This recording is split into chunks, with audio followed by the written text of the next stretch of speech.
Right, and it looks like we are live, I think so. Hello everybody and welcome to Forever Rugby on Forever Sports for today's live watch-along. Lions versus the Sharks should be a fantastic game. I'm so excited for this game, especially because the Lions managed to get a win last weekend, got back to playing some of their best rugby, and the Sharks obviously beat the Bulls last weekend. So two sides both brimming with confidence after very important victories in the grand scheme of things.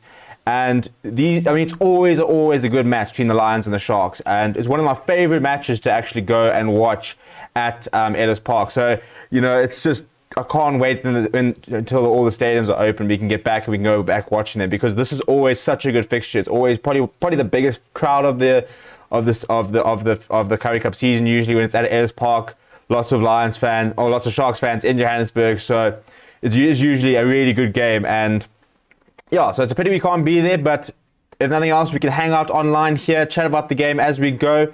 And yeah, score predictions, I think let's start with that. If you're watching, get your score predictions down. I said in my preview, Lions by 7.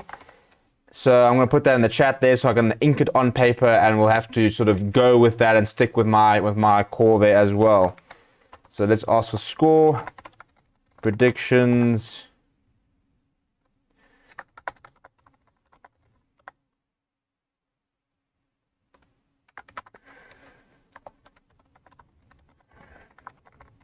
Lions by 7 there. So put that in the chat. So let me know what you think is going to happen in the match. Give me your score prediction there. And the Lions have confirmed their team. There were 2 doubts over there. So let's have a look at what the final Lions team is. With Vincent Shatuka and Steve Satole both confirmed to miss the game today. They are ruled out through injury. So if you look at the side at the bottom there, the back line is the same as last weekend. Tian Swanepoel, Stian Pienaar, Wandisile Similane. Him versus the Kanya should be a fantastic battle. Dan Kriel, Courtney Skosan, Alton Yankees will captain the side. Andre Warner, Len Massane. Willem van der Slees comes in for Vincent Shatuka, who was the man of the match last weekend. Jaco Kriel will round up that loose trio. And then Marvin Orie, Willem Alberts. They're becoming quite a nice combination, actually. A good combination of a good line-out jumper and Willem Alberts, which is a very physical ball carrier. And then Yanni du Plessis, who I was very impressed with last weekend, is with Jaco Visagie and Dylan Smith, who comes in place of Steve Satole, who is also injured and unavailable for this week. On the bench, Jan Henning Kamfer, Ruan Dre, Vian Herbst, Reina Northnagel, Rudolf Smit, Morne van der Berg, Burger Oudendal, and Jamba Lengo. So that's how the Lions will line up for today. So big loss there in not having Vince Shatuka, especially after a man of the match performance last weekend. I was very impressed with what he's doing. He's just a very well-rounded player. He loves carrying the ball up. He's a really hard worker. He's also got a very good offload game, which makes quite a big difference, And it's that sort of modern player where they do have the ability to get offloads off in strange situations. Like you look at an Archie Snyman and how good he is with being able to get the ball out and to the rest of his team under a lot of pressure, which Vincent Shatuka has got sort of shades of that. And then if you look at the Sharks side, they've had to make a few changes because of the COVID cases suffered within the Bulls camp, which meant that the Sharks pack have had to change a few things, but the backline itself is unchanged. So Moni Liebach, who proved a big point against the Bulls last weekend, starts. Spoon Corsi, Lekanya World Cup winners there. Lekanya back to captain the side, was very good last weekend. Marius Lowe, Yar Penke, Curran Bosch, Chanel Nahamba is the rest of the backline. Curran Bosch versus Alton Yankees should be a fantastic matchup there. And the loose trio is Sika Mozanoche, Henko Fenta, and Dylan Richardson. Particularly impressed with Dylan Richardson last weekend. He was very good. And then 2 new locks in Aston Fortain and JJ van der Mesht. Michael Murai will start with Kieran van Vuren and Ox and Cher. So no Dan Jooste, no Thomas du Toit, who is injured. And then on the bench, Fez Mbate comes on. Mzamo Majola, John Hubert Meyer, Tembelani Boli. Sorry, that number 20 should be James Fenter. I think you can fix that now. Then Pepsi Buthelezi, Jaden Henderson, and Jeremy Ward round up the rest of the bench. So it's a very strong Shark side and a lot that can come off the bench, especially in that loose trio, which is, well, we know how solid they are with that loose trio. So, and when you think that Tembelani Boli came on and played very well the other day, Pepsi Buthelezi, a nice young up-and-coming player, very excited to see how he does. And James Fenter, the Lions will know too well, because he obviously did come through with the Lions before going down and joining the Sharks, which I was very upset about at the time, because we sort of, especially Lions fans, will agree that we kind of looked at him and thought that could potentially be our future captain, but made the switch down to the Sharks and is playing very good rugby to give him credit. So yeah, look, fair on him to have gone and done that and make the switch and continue doing so well. But yeah, let me know what you are supporting today. We are about 4 minutes away from kickoff. The sides aren't on the field just yet. As a Lions fan, obviously going to have to back the Lions, but it should be a very, very good game. So we've got another score prediction here. Huntley saying Lions by 10. So hopefully somebody else backing the Lions. Let's hope that comes true, because look, it's a difficult one in terms of the grand scheme of the competition, because a Sharks win means that, they sort of close the gap on the Bulls, and suddenly could mean that the competition is a bit more sort of open. Whereas a Lions win, probably means that the Bulls are pretty cemented at the top of the log. But the Lions can't really afford to lose, because a Lions loss means that Cheetahs can potentially catch them, and suddenly, throws up the competition a lot. So from a neutral, you're probably wanting more of a Sharks win, because it means that, there's still a bit of a fight for fourth place. There's still a bit of a fight for first place. The log's a bit more stretched, but stuff being neutral, I'm all in for the Lions today, which should be a really good clash. And I think there's two key battles I'm really looking forward to, and that's the battle of the 10s, because Curran Bosch was fantastic last weekend and Alton Yankees was a lot better. And then that outside centre battle, I think Lukanya and Wansila Similani are both two very exciting players. And you're looking at Similani as potentially the heir to the throne that Lukanya is going to occupy for probably quite a few years to come. But, if anything should happen to Lukanya, Similani and even Steban Hans now coming through, the likes or Creel, those are sort of your backup outside centres. So a nice chance for somebody like Similani to try and go up against, in my opinion, probably the best outside centre in the world at the moment, and go toe to toe and say, listen, I can cope, I can match you. And another big opportunity for both coaches to sort of prove their worth, because I think, especially if you look at Cash van Rooyen, a lot of questions when the Lions weren't playing particularly well about his credentials and is he the best man for the job, which did sort of silence them a bit last weekend with the Cheetahs. But it's very important the Lions get to that top 4 position and make it to the semi-finals, and hopefully make it to a final, maybe go all the way.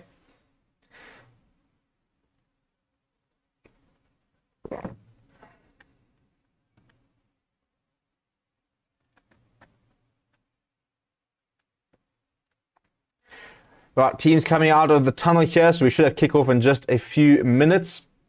Thank you everybody for jumping on here. Yeah, it's just a nice opportunity for us to just chat rugby, watch the game together, and sort of see what's happening. It's an interesting contest, and a contest which the Sharks won in the Super Rugby Unlocked clash, but arguably the Lions potentially you could argue played a better game and couldn't convert their opportunities, which has been a bit of a problem with the Lions, where they've played very nicely but have been unable to sort of kick on and be able to get the points. And there's a lot of games where they've not been able to get the result. So this is, at home, at altitude, the weather looks good. It's been really dry in Joburg, no rain or anything like that. Conditions do suit the Lions, especially if they want to go and play a much bigger sort of brand of rugby, throw the ball around, and sort of go back to their roots, or not necessarily their roots, but what made them so famous and made them so attractive to watch over the past few years. And here we go, the Lions coming onto the field, led by Alton Yankees. A Lions legend, really. We were talking about on a post the other day I saw on Facebook, talking about how the Lions have had such good 10s over the years, and the likes of Andre Pretorius and now Alton Yankees.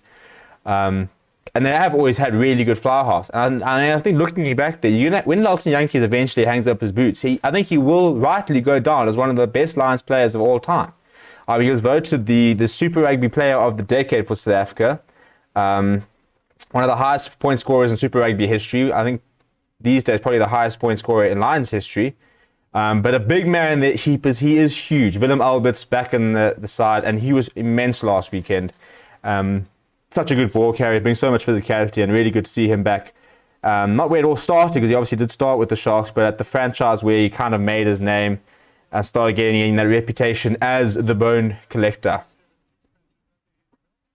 Jaco Paper, the man with the whistle, which is good to see. Referee has been pretty poor in the past couple of weeks, and yeah, so hopefully we'll see a bit of a better performance from Jaco Paper than we've seen in a couple of other matches. And the big thing for me has been the sort of yellow cards and the whole collision. And there has been a lot of conversations and debate about the fact that, you know, concussion is a risk of the game, with all the sort of talks about dementia, and that you can't be so strict when it comes to head-on collisions, that it's part of the game, and that, you know, they're starting to punish players quite easily, which are affecting the game, which is a very interesting point. But we are away, so let me make sure I get the timer going. Alton Yankees gets us going and kicks deep. So Lions playing left to right, Sharks right to left. We are underway here at Emirates Airline Park. Let me know who you are backing. It should be a fantastic game. I also think the scrum-off battle should be quite good. I'm a big Sunil and the Humber fan. But Andre Warner was very good last weekend.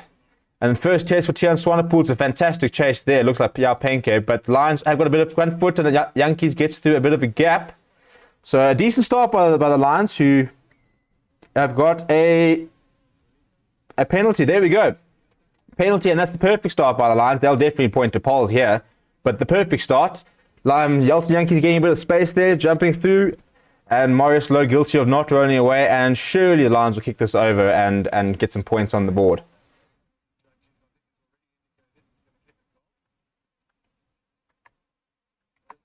Yep, the T has come on. Yankees will have a shot at goal. And this could be the perfect start for the Lions, who notoriously sometimes do start a bit slow. But, yeah, it'll be nice to get points on the board within the first minute. Sharks by 12. Right, we're going to have a bit of a disagreement there, but we'll see where we are at the end. And goal kicking is... I mean, if anybody watched the Pumas versus the Cheetahs last night, the Cheetahs obviously won, but if Devin Williams had gotten the 2 conversions he missed, arguably at least one of them he definitely should have gotten. But I think a better goal kicker would have gotten both. They would have actually drawn the game. And what Morné Steyn has come, especially brought to the Bulls, as he's just demonstrated once again the importance of having a solid goal kicker who, you know, slots majority of the kicks.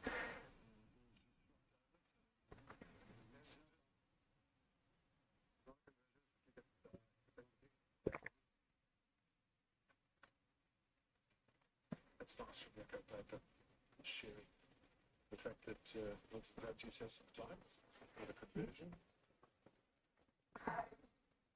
All right, ball's fallen over, so he's had to restart.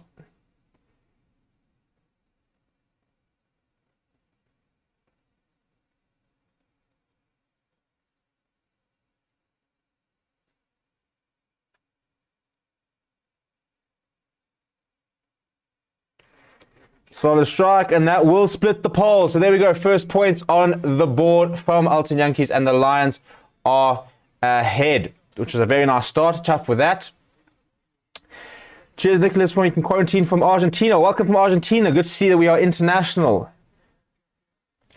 And Darren Bester back. Right, Darren, let's see what we go. Yeah, well, it's a good start for the Lions, but now the Sharks will have a chance to get into the Lions half. And the important thing for me, and what the Sharks capitalized on last weekend, was just retaining the kickoff, which the Lions have done. Willem Alberts, the man under the ball there.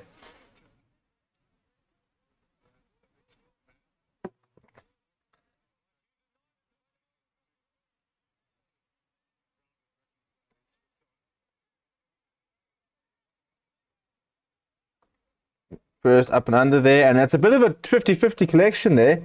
Not sure where the lineout's going to go, but Monty Yebo looking a bit suspect under that first high ball.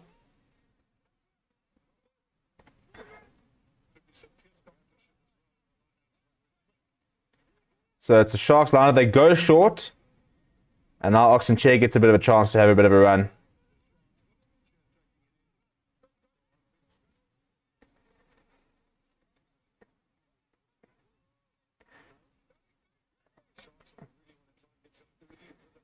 Yeah, Sharks taking the line here with a lot of directness, trying to get over the advantage line. They're on about the halfway line. Yeah, a couple of decent runs, but so far the Lions' defense is holding up.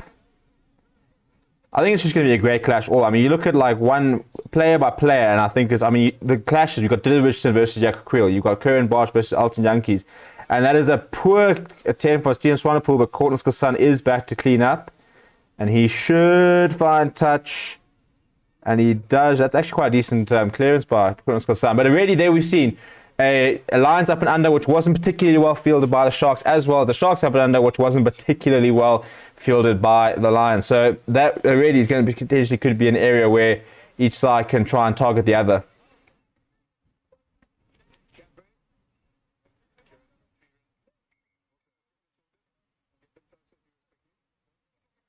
Yeah, Oxenchair has been immense. I was actually very upset when he went to Sharks. I thought he would have been the perfect type of player for the Lions. But credit to his Tory has stepped up for the Lions. But yeah, and Chair's a very nice player to watch. Just works hard, loves to have the ball in his hands. And a big tackle there by Dan Creel on his counterpart. Spoon Corsi coming in field, looking for a bit of work.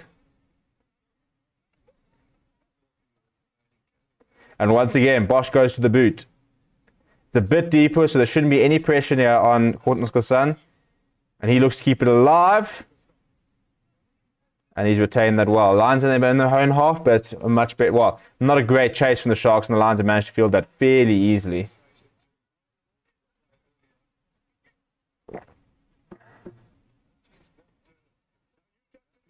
It's been quite an energetic start. I mean, it's been only, 5.5 minutes yet, but we've seen a lot of running so far. We've seen at least a couple, 2-3 kicks from each side.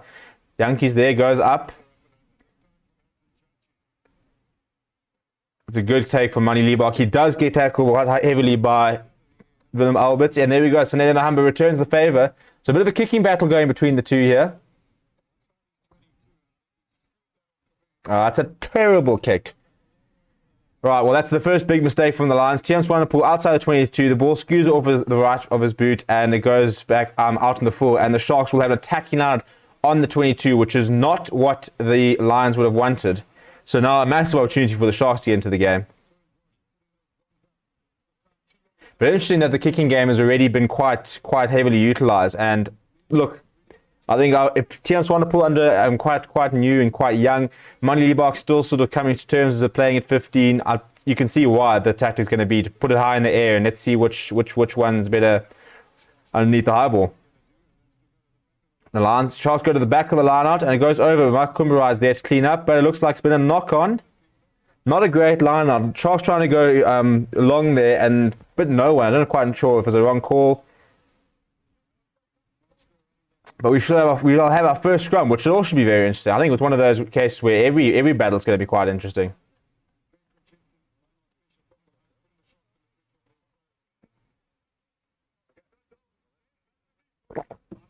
So the experience of Yanni Duplessis.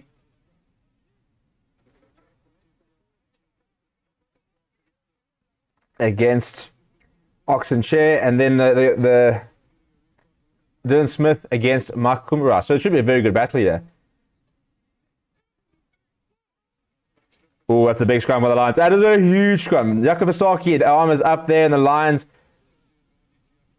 A couple of good hands there, but. Ooh, Yarpen. Ooh! Stian Pienaar shrugs with Yarpenke, who steps inside. Lions have got an advantage. There was a huge scrum by them, and they'll look to keep this alive. Similani with the ball now. He's always exciting. Gets the ball. Okay, you can blow your whistle now, Jakob Paper. Thank you very much. Massive scrum there from the Lions. You can see decent first hit, and eventually the pressure came through. And the Lions looked at and say, that is an area we can target you. And look, it does help. You got Willem Alberts. There's a lot of kgs behind those two front rows, and that'll definitely help it. And Yankees finds touch well in. Yeah, look, I'll tell you, there's certain parts of Elton Yankees' game which is quite unique, and I've always found his ability to find touch from penalties really makes a big difference. He always seems to find that extra 5-10 meters, which sometimes other players can, and making a huge difference. I mean, a 5-meter lineout compared to a 22-meter lineout is a big difference. But the Lions have got, about 10 yards out from the 22. Their first lineout, there's been two lines, but the first one that their Lions have put in, and this is where Marvin Ory's been very good this season. But it is Willem Alberts that goes up, and he does claim it.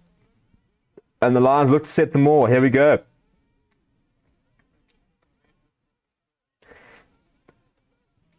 Holding up well, but starting to get a bit of momentum. Sort of splintered off, but it still does seem to be set. The Lions looking quite well set here, actually. Nah, it's gone down there. Oxenchair's come through the middle there and completely disrupted that, and that will be a scrum to the Sharks. Lions probably could have gotten that out a bit earlier, to be honest. You know, I always find it sometimes frustrating where there's always that opportunity where you kind of have to either back your guns and keep going, or try and get the ball out. The Lions decided to keep the ball in, and they paid the price as Oxford Chairs come through the middle and managed to get hands on the ball. But after that first scrum, then this is a big opportunity for the Lions to once again try and get a bit of front foot here. Lions forwards looking good. Yep, they are.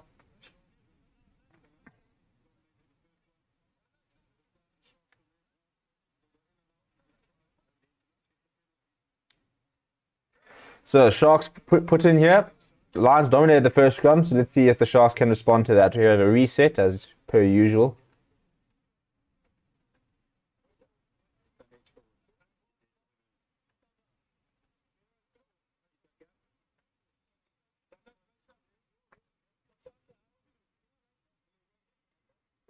Right, so when I can work it out, we've got at least 2 Shark supporters, and hopefully I've got a couple of Lions supporters with me here as well. Let me know who you're backing. Any score predictions? It's still nice and early. Lions have started quite well, but Sharks will always be dangerous with ball in hand. And we've got another reset. I hate resets. How much time do we think we waste every single game watching scrums being reset?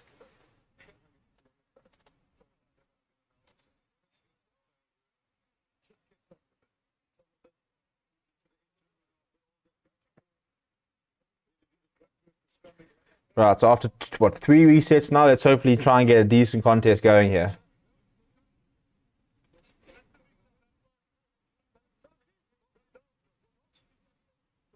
Be a good position to win a penalty if it is for the Lions, because it's definitely in kicking range, and if they can try and put another penalty on here. But let's see how it goes. It looks more promising. It looks like a better set. Oh, and the Lions have got a straight penalty there. That is huge. Dylan Smith on the young Makumbrai wins a penalty, and that's a big moment. And this is going to be a big thing. You can see that. I mean, it was immediately straight up from Jaco Paper. Huge scrum there for Lions before they even put the ball in. Won the penalty there. Now this is interesting.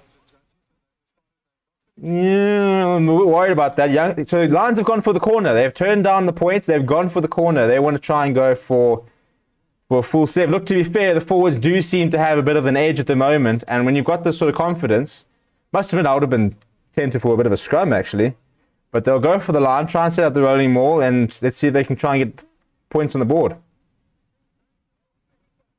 I tell you, if you are a forwards or a purist, as sometimes they say, a forwards fan, you would have loved the Pumas versus Cheetahs game last night. I think 4 tries from rolling mauls, 3 of the Cheetahs scored. Right, first things first. Oh, they switched it, so they've changed direction. Willem Albers took it, but then switched it to Marvin Orie, and here comes the maul. Going sideways at the moment. They've peeled away. Looks like it's a bit short, but the ball is available, so they managed to keep it alive. And Andre Warner is really trying to speed up the play here. Dan Creel, almost over. There's a lot of space on the left, but they can just get the ball out. No, past the ball! Sharks defense stood up really well here. Oh no, man! Whoop. Okay, I have no idea what's actually happened there. Spoon Corsi came up very quickly to try and stop that. He had to with the pressure. We've got time off here, so let me time off. Okay, Jaco Paper said the on-field decision is a try.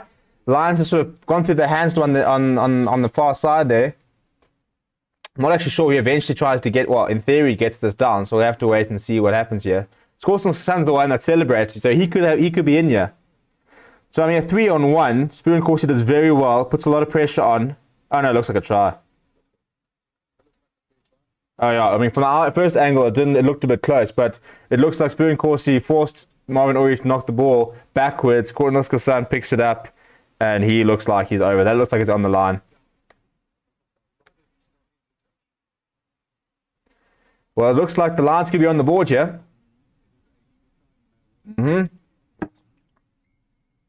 Try, there we go.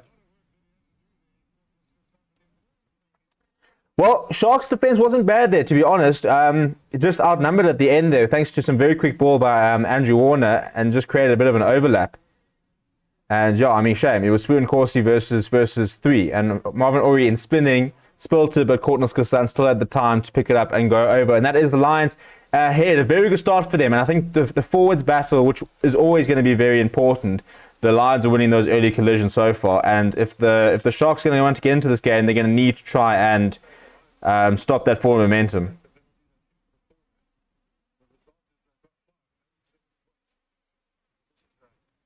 Step kick from the touchline on the wrong side of the field for our left footer.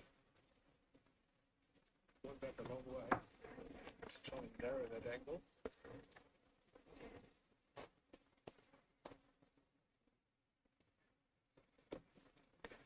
And that has gone off to the right, so the score will remain at 8-0, but it's a good start by the Lions.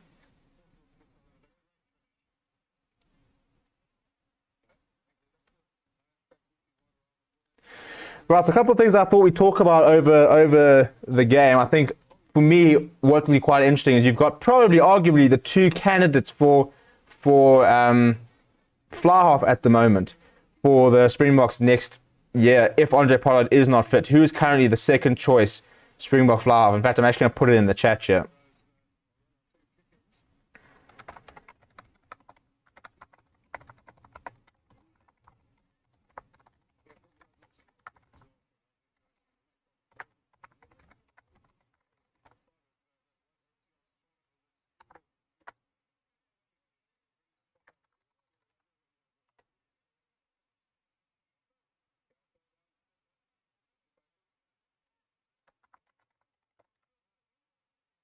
Okay, so that's the question I want to chat about now. And let's pin it to the top there. Right, so yeah, so if we're talking about next year against the British Irish Lions and Andre Pollard is not fit, are you backing Elton Jantjies or are you backing Currie Bosch for the fly half position? Some people saying that Morné Steyn could potentially get a recall. I think at the moment, and Rusty did say that Elton's probably the second choice, rightly so. He was the sort of reserve fly half at the World Cup. But an interesting sort of bit of battle there. I think Currie Bosch has been playing some very nice rugby. He's been kicking very well, and definitely been standing up there. But it should be. But at this stage, I think as Andy said, you probably Elton edges it. But if Currie Bosch keeps putting in man of the match performances like he has been this season, he's definitely going to be in the running. Right, the Sharks into the Lions half now. First bit of go forward ball they've got, and to be fair, when they've had the ball, they've looked dangerous. The Lions' defense is coming up quite quickly, but not managing to stop the Sharks from progressing so far. And now we see the Kanya come into the game for the first time. Currie Bosch, Damian Willemse. I'm going to disagree with you on Damian Willemse. I still have lots of doubts over his future at fly half, to be honest.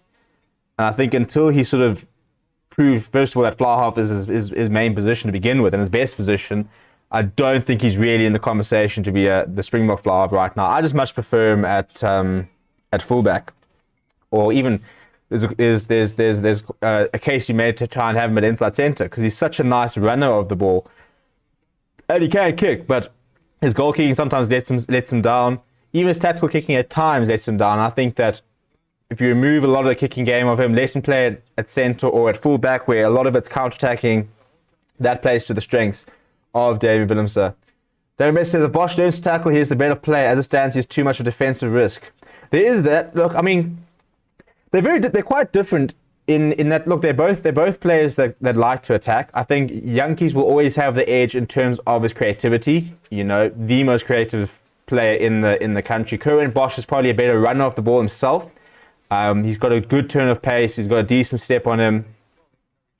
Tactically kicking is, look, Bosch has got a big boot. There's no doubt about the size of his boot.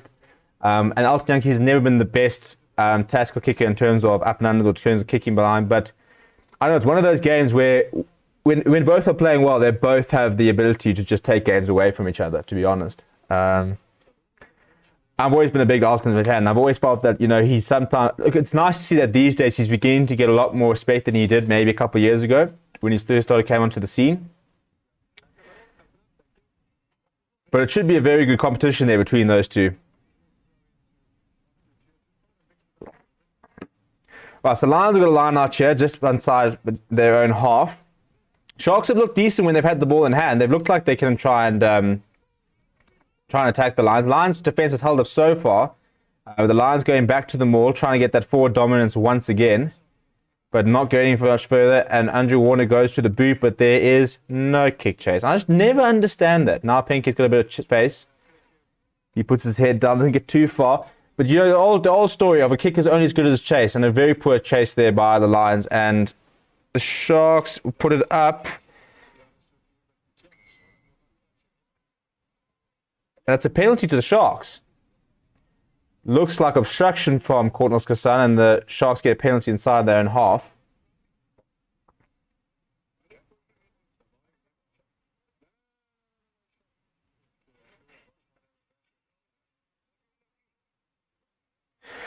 Okay, so Curran Bosch is going to try and use the altitude to his advantage. He has got probably with the angle about a 67 odd meter kick. In fact, maybe even more. But he's back. No, sorry, 50, 55, 56 meter kick probably.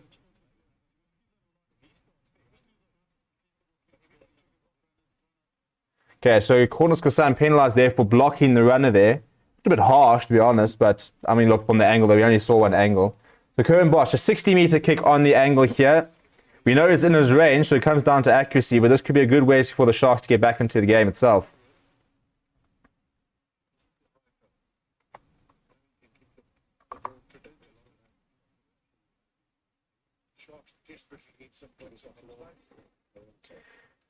But a nice opportunity right now as we're moving up to the 20-minute mark for the Sharks to get some points on the board, because it definitely has been mostly Lions at the moment. The Sharks have looked alright when they've had the ball in hand, but struggling to sort of get through too many phases and try and put some pressure on the Lions. But a big kick here from Curran.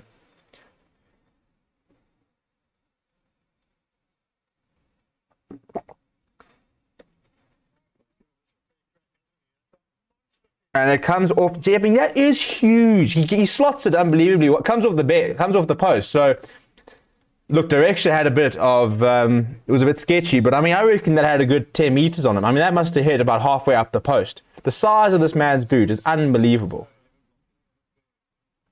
I mean, that's hitting it well towards the top of the post. So I reckon Curran Bosch's altitude's probably got a 70 meter kick. That's a bit of a game changer, to be honest.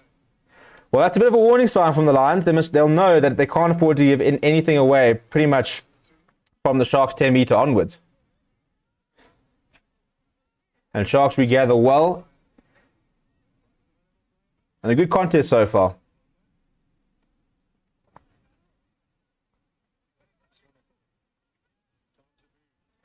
Right, Swanepoel takes it. Now the Lions try and get going here. Alton Yankees tries to get things up the pace a bit, gets caught. Now Dan Creels decides to come inside to try and find some support. So the Lions a bit stagnant at the moment. I mean, what channel are you watching on? I'm currently on Supersport, the rugby channel. Don't know what it is these days. I'm streaming it, so that's what it is. If you are in the UK, I know they are showing it on YouTube itself. But yeah, if you're in South Africa, you're limited to being purely on Supersport. Ball in hand is fine, but Sharks are being dominated in the set piece. Agreed. If I was the Sharks, you can't afford knock-ons, can't afford to get to the line out. They need to keep the open play going as much as they can, because the Lions pack have really arrived, which was to be expected, a much more experienced pack than the Sharks.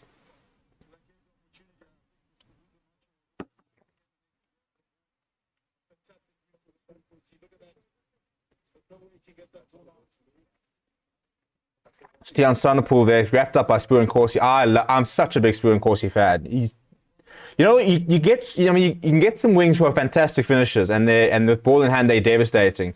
But he is someone who is always involved in the game. Even if nothing's coming towards him, if he's got nothing to do, he will find work. You know, he's got to make some very good defensive reads.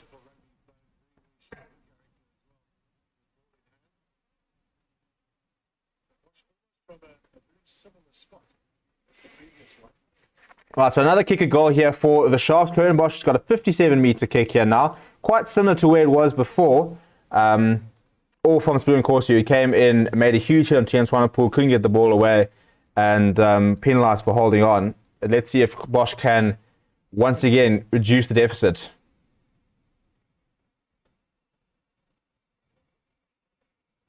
It's a big learning curve from the Lions here to know that. Oh, that looks fan keepers. That is down the middle with distance. Thank you very much. Bosch walks off Game on, 8-6. Right, so the Lions will know now. They can't afford to give penalties away. I'm busy collapsing on my chair. Pretty much, yeah, as I said, from the Sharks 10 onwards, if the Lions concede a penalty, it's kickable for Bosch. So that's a big learning curve and a big warning for the for the Lions. I think Sanela Humber versus Hershey Yankees will be difficult to choose from. Also a very good battle. To be honest, if I had to pick right now, I'd probably pick Sanela Humber. I think he's been playing a lot better recently than Hershey Yankees.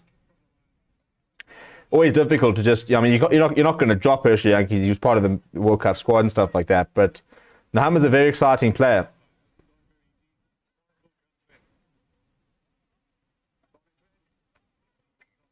Knock on there, and the Lions have a scrum in the Sharks half. Now this is a good opportunity, and a scrum penalty here will hopefully for Lions fans, try and give Lions a way back into the game here. Lions need to work together and not give penalties away. It is always sometimes an issue with the Lions. Discipline can cost them, and when you've got somebody who's kicking as well as Bosch, you can't afford to give penalties away, especially when he's got such a distance on him. And that is Marvin Orie at his bloody finest. Lions have got a knock on, but you're going back there, and Marvin Orie has been found guilty of basically handing Bloomington and Nahamba off in the face after they kicked the ball. So where the Lions had an opportunity to try and win a penalty and potentially put it over, Marvin Orie has done what he used to do so often. Stuck a hand in the face, stupid penalty, needless, and given away a penalty there.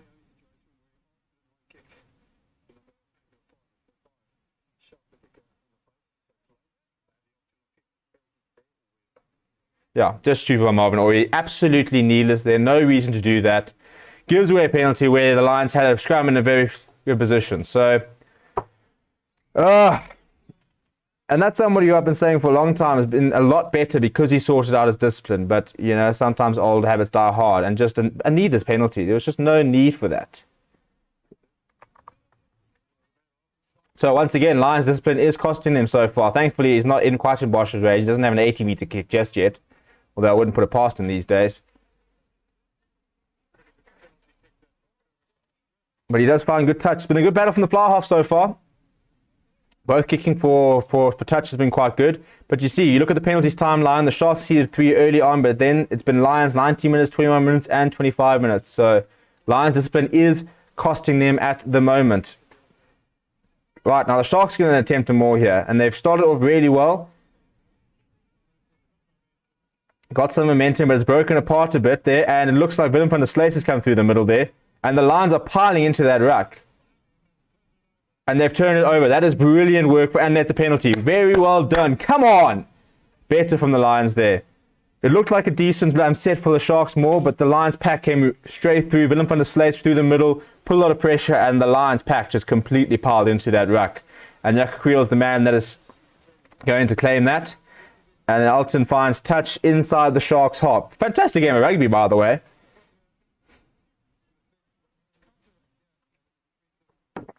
I mean, it's a mishmash. Yao Penke by himself. The entire Lions pack just comes straight through the middle. And the Sharks just can't cope with it. But now is the time. 15 minutes to go. Now is where the Lions need to hit you. Probably the biggest issue with the Sharks, they just haven't been able to spend enough time in the Lions' half. I mean, even both penalties that they've converted have actually been inside their own half. So territory-wise, the Lions dominating it.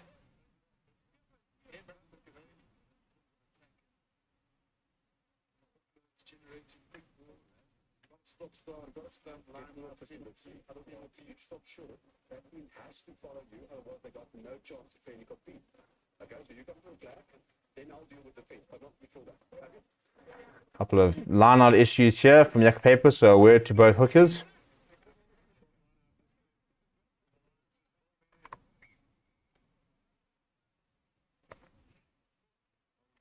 If you're watching and you haven't subscribed, please do subscribe. Bottom right corner there. We are trying to chase 400 subscribers by the end of the year. So I think we're short about 62. We're really, really cool to get to 400 subscribers by the end of the year. So please do subscribe if you haven't already. And that looks like a penalty to the Lions. JJ van der Mesh played the man in the air. Again, a needless penalty. And the Lions are going to have a shot at goal here. Feeling a bit of pressure, I think, there. So Marvin Orie goes up. He claims it, gets it.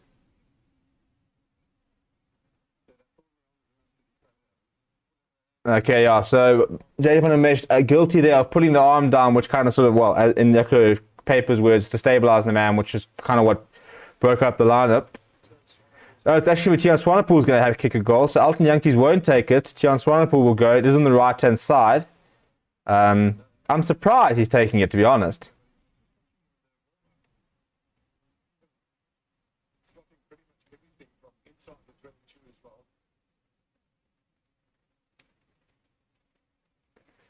We all know about the size of Tian Swanepoel's boot, but it's useful to have a right-left combination. And to be fair, he has slotted that straight over. Lions hit back against the Sharks. And game on, 11-6 and 27 minutes to go. Great kick from Tian Swanepoel.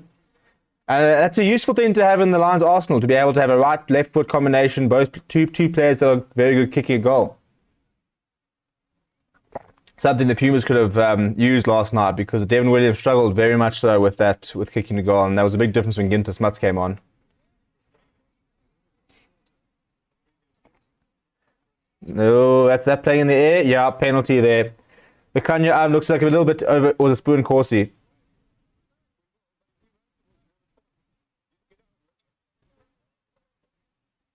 Okay, so Cornos Kassan played or tackled in the air there. I think either Lacanya arm or Spoon Corsi, both in and around there. Lacanya arm was very apologetic, so I think it was him. Not the best take by Cornos Kassan, but there was definitely a bit of playing in the air, so fair penalty. Tian Swanepoel takes the kick itself, and he gets the lines up to the halfway line. It looks like it was Spoon Corsi that was. So, discipline for both teams getting away. So, you can see Cornos Kassan and Spoon Corsi just getting there too early, does play him in the air, can't really complain there, puts his hand up immediately.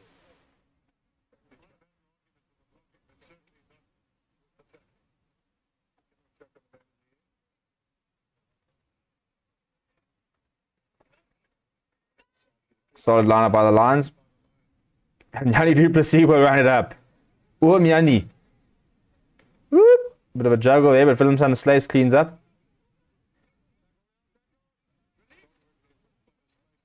Lions have been pinned backwards, so Warner goes over the top. That's not a great bounce from Moni Liebach. And a decent chase here from Stian Pienaar. And Spoon Corsi, who's not the best kicker in the world, has to hack it downfield. And the Lions have got a couple of players here. They'll probably look to run this. Tian Swanepoel, Jeeper, that's a big hit from. Looked like Fortain there.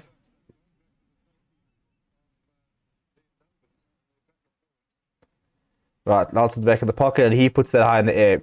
Not much of a chase coming here. Oh, big hit there on Bosch. Or was it Liebach?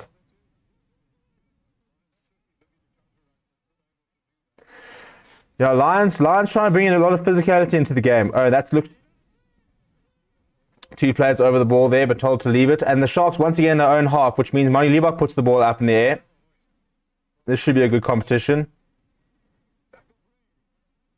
It comes back over here, but the Sharks regather, and now, there we go, Oxen chair into the half. They change direction, they look to go down the blind side.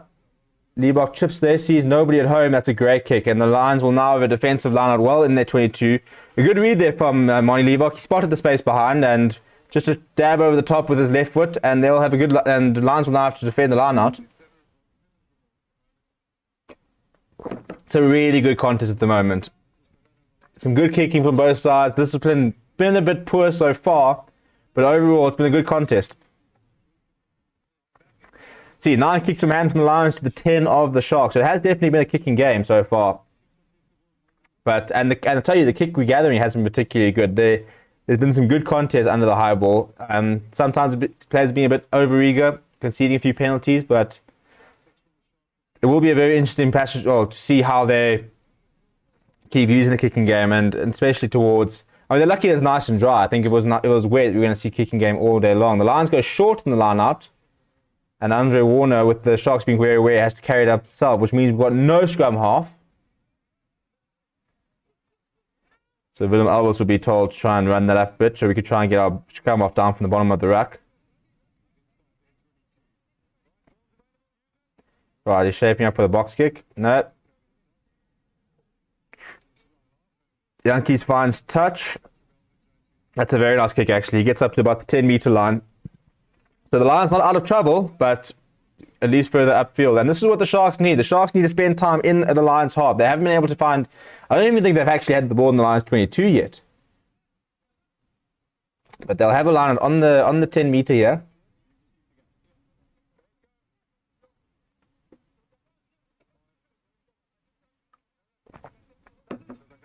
$30 people watching at the moment. Thank you very much for coming and hanging out here. Please do smash like on the video. I want to try and see if we can get up to 50 people watching, which would be really, really cool. A bit sloppy on the Lions, but Warner's got a bit of space. Kicks it ahead. There's not too many people chasing back, although there aren't too many Sharks players back either. And Willem Alberts, the veteran, gets there. And now the Sharks under pressure, well inside their 22. Good chase up there from the Lions.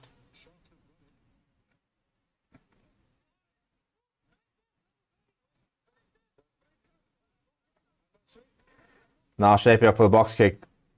He is in 22, so he can go out, but it looks like he's trying to keep that in. Advantage, knock on there from Tian Swanepoel, and the Sharks have regathered it with a knock-on advantage.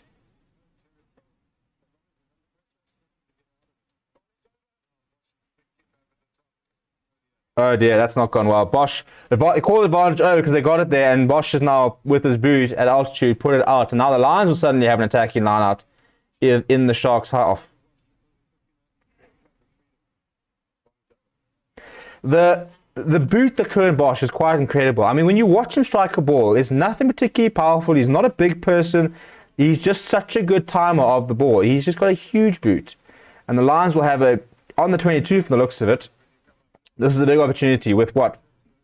7 minutes to go to the half time. The Lions score here and try and not concede. That'll be a nice upper hand to come half time.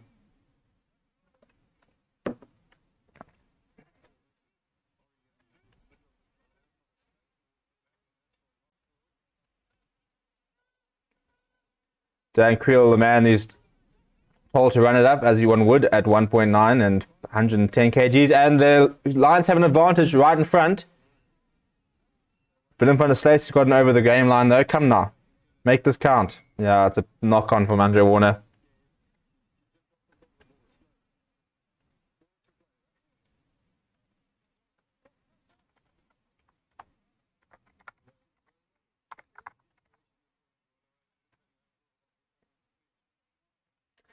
Just a reminder of the teams in case you haven't seen them. We'll put them out at the bottom there.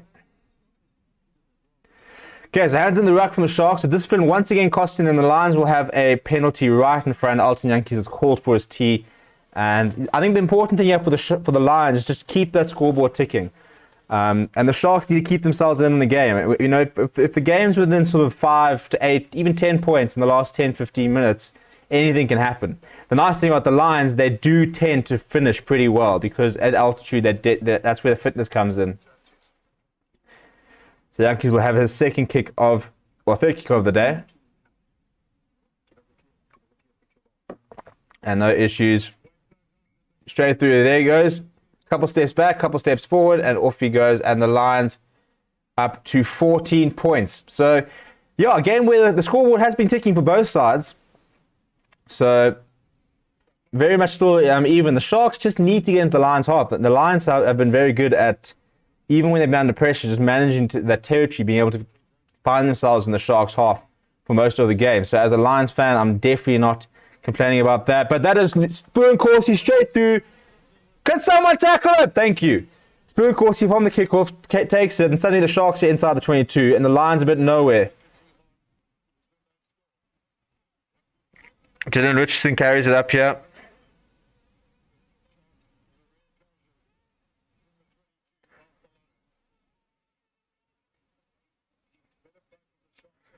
Sharks going through the phases here.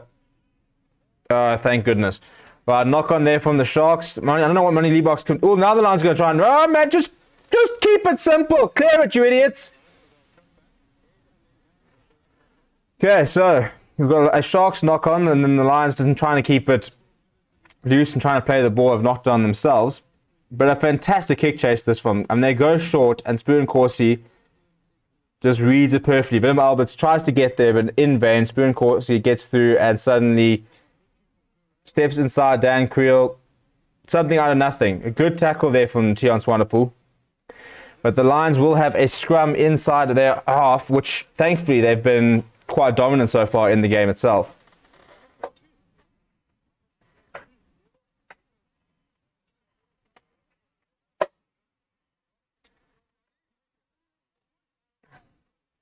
Right, so 3 minutes to go. I think the Lions will do well just to get to half time at the moment. They've got the upper hand, they've got the points deficit, and they've got the territory so far. So they've definitely been dominating the game. But the Sharks have done well to keep themselves, despite basically never being in the Lions' half, have managed to get 2 penalties from them in their half, courtesy of the huge boot of Curran Bosch.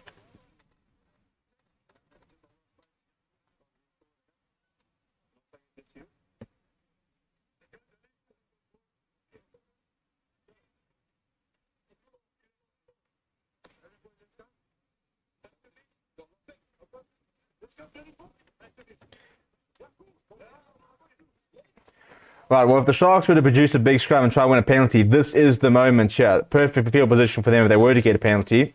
But this has been where the Lions have had the upper hand so far. And it's another reset. And here we go. As time eats away, look, at this stage, we could probably just kick it out straight from the blooming scrum at the rate we're going.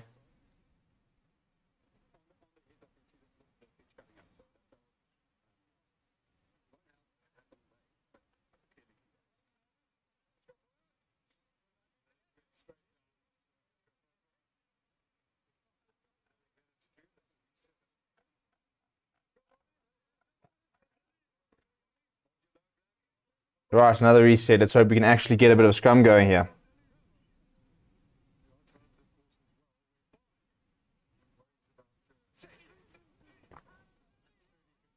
There it is, the Lions pack coming through. It's wheeling around and a penalty to the Lions. That is a huge scrum. Yeah, Michael Kummerow, the youngster's having a very, very tough time against Dylan Smith, who is a very good scrummager. So, Lions win the penalty, a minute to go, so they'll have a chance to kick downfield. Tiaan Swanepoel's been asked to try and launch it far into the Sharks' half. That's a great kick. So Tiaan Swanepoel's got the Lions into their own half. With a minute to play, big opportunity. This is a great time to score.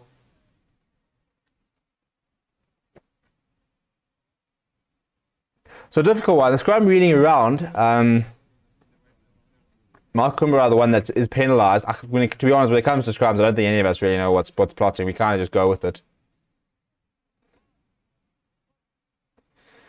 Lions taking a while to get to the line out. One imagines they'll just go rolling more here, see what happens. Try win a penalty. It's in the kickable position. Go for poles and say thank you very much. We'll take that.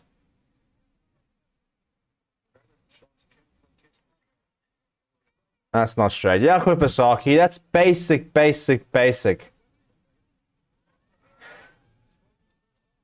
Right, and that's it. The hooter has gone. So we are into extra time here, but it looks like we will still have the scrum itself. So the Sharks got 2 options here. They can kick it out and take the deficit, or they can try and get themselves into a point scoring opportunity. But once again, this ball is going to have to go in and come out very quickly, because if the Lions get some momentum, it is a kickable position for a potential penalty. So a big scrum needed here from the Lions for half time.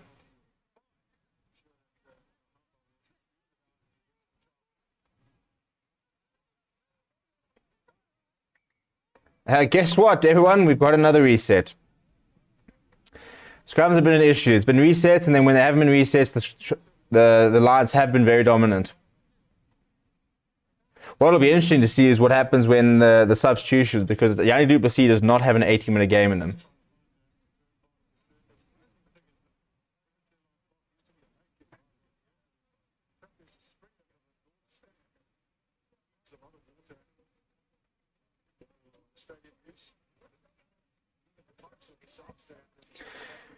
Right, so well into extra time here. Another reset.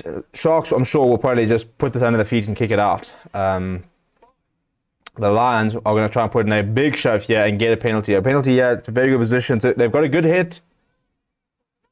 Solid scrum. The Sharks do. Oh, Curran Bosch just locked it on. Right, that should be half time then.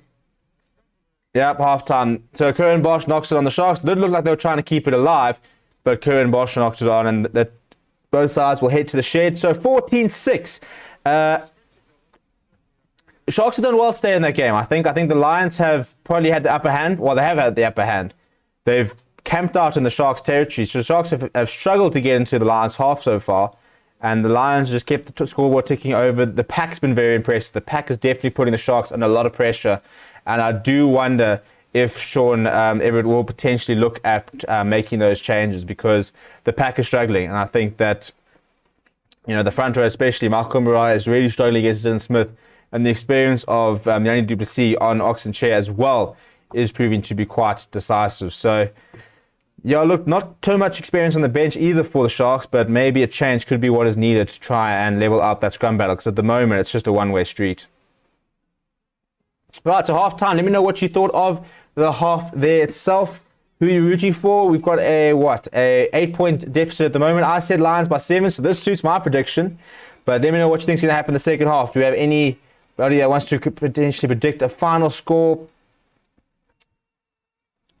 Which way is it going? Can the Sharks overturn the deficit? Can the Lions hang on? How do we see this one playing out?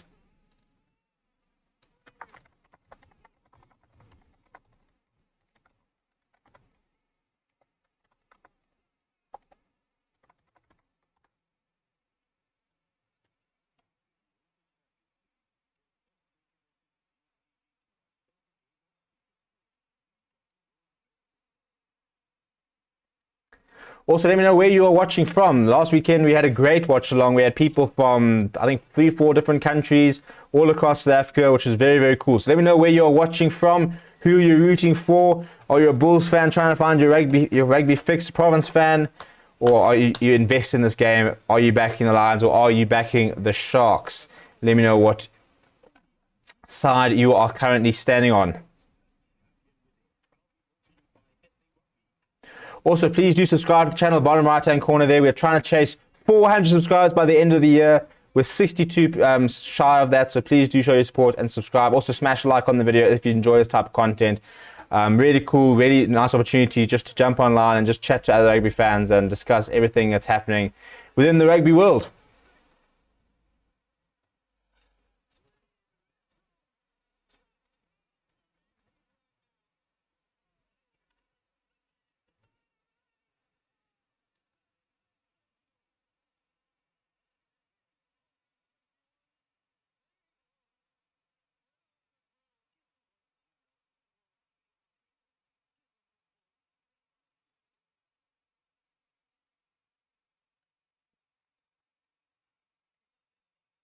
Right, so if you have a look at the log, let's get that pulled up and we can discuss what's happening with that.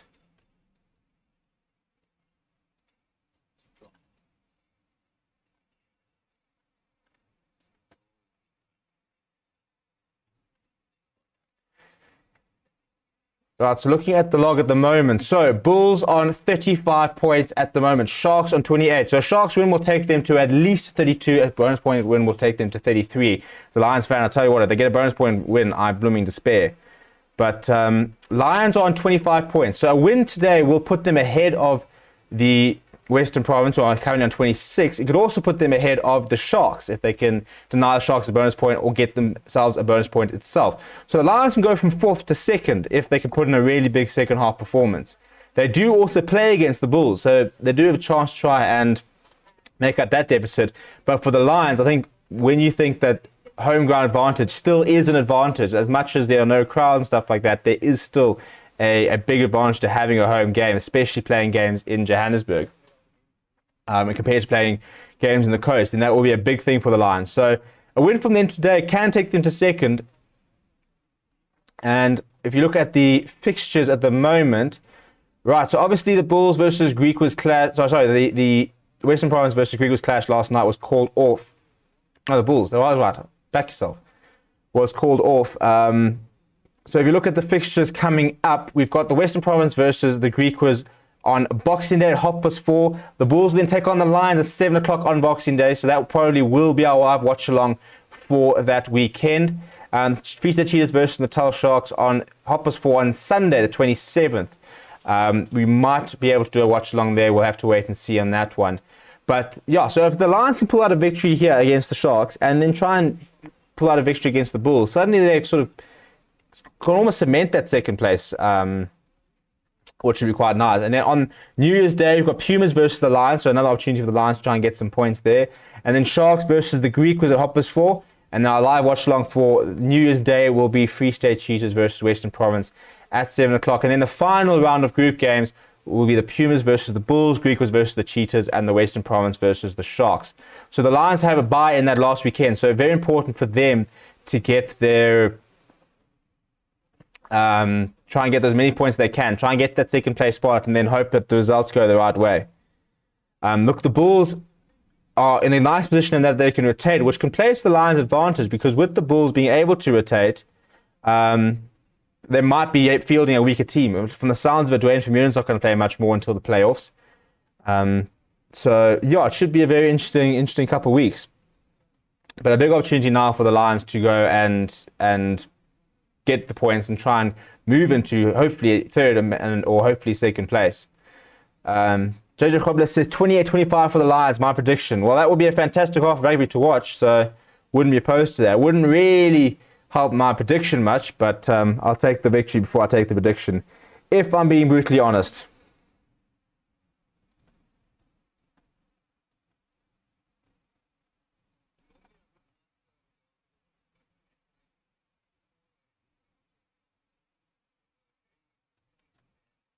I think my one wish for the next half would be just better discipline. I think both sides have been guilty of being a bit poor when it comes to discipline, just conceding some basic penalties.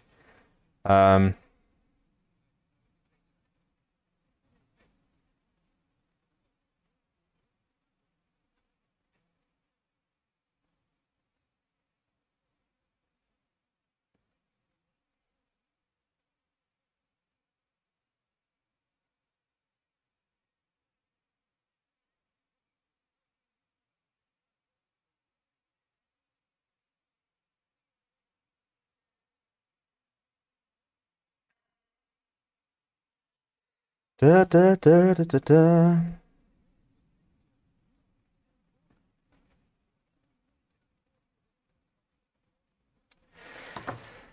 Right, so we've got one prediction there, 28-25. Anybody else willing to put down their predictions? Have a guess at what they reckon is going to happen in the second half? I said Lions by 7. That was my prediction at the beginning of the week. Well, in my prediction, in my preview. And I'm going to have to back that now as well. Which, to be fair, it's currently by 8. So it wasn't a bad shot so far.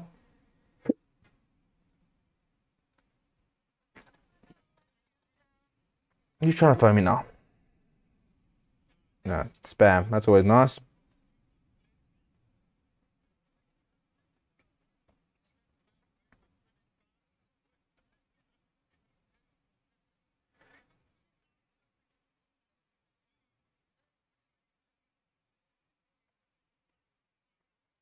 Right, second half should be getting underway in about 5 minutes. So far, Lions have played really well.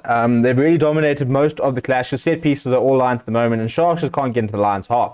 So I think credit to the Sharks for still being in the game, despite not having the best territory nor possession.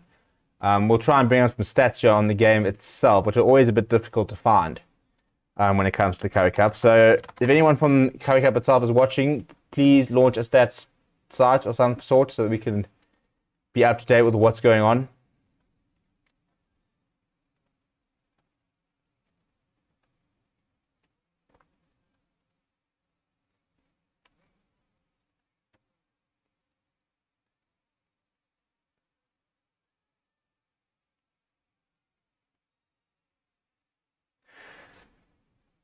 Right, so according to Rugby Pass, which this looks very wrong, because apparently there's been one defender beaten for each side, which we know is wrong. But according to Rugby Pass, possession is currently at 50-50.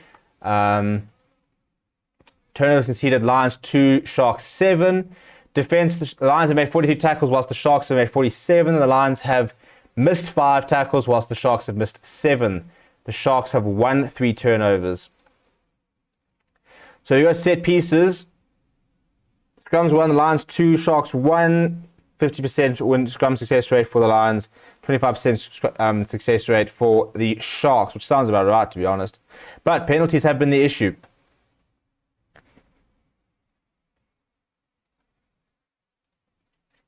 Both teams have an amazing defenses. They do. It's been very. I mean, there hasn't been a lot of very big opportunities in terms of anything in open play or any massive runs. It's been very defensive solidly from both sides. I mean, Spoon Corsi had that run, but apart from that, you know, very little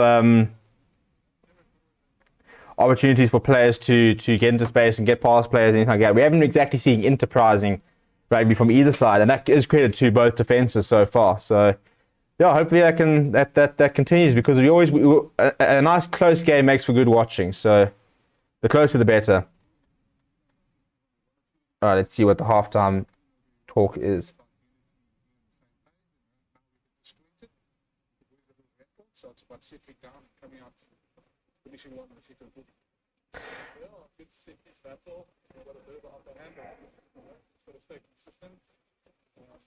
We're playing in the right areas of the field. Sharks almost still there. It's through there to catch, but it's got to keep up. What you guys like to improve on it? It's not your traditional Lions game, but if it's stop-start for you guys, well, it's stop-start, but I think we're controlling the matches really well. So we just got to keep the forward dominance going. We've got to get on the scraps. I think the shots, the game is powerful. So, you know, we just got to handle that. So the message is there for one team. Right, so Sharks saying they felt that they've been quite disjointed so far, and that they need to try and find a bit more unity and a bit more play together a bit more as a team.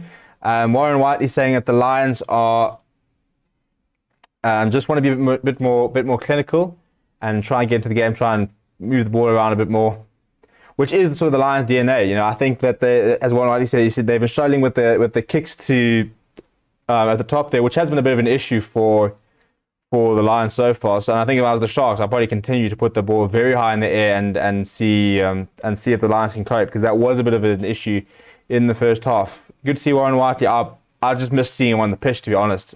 Such a big Warren Whiteley fan, such a nice guy on the pitch and off the pitch. A class player, and I think was been robbed of a very good career. Not that he's retired, he hasn't ruled out the return, but you know, it looks very unlikely.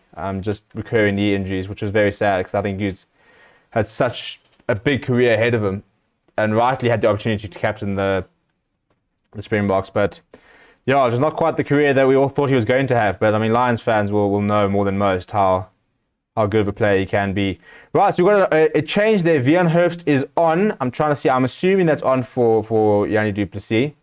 Getting on in years is the doctor, so unlikely for him to play a full match.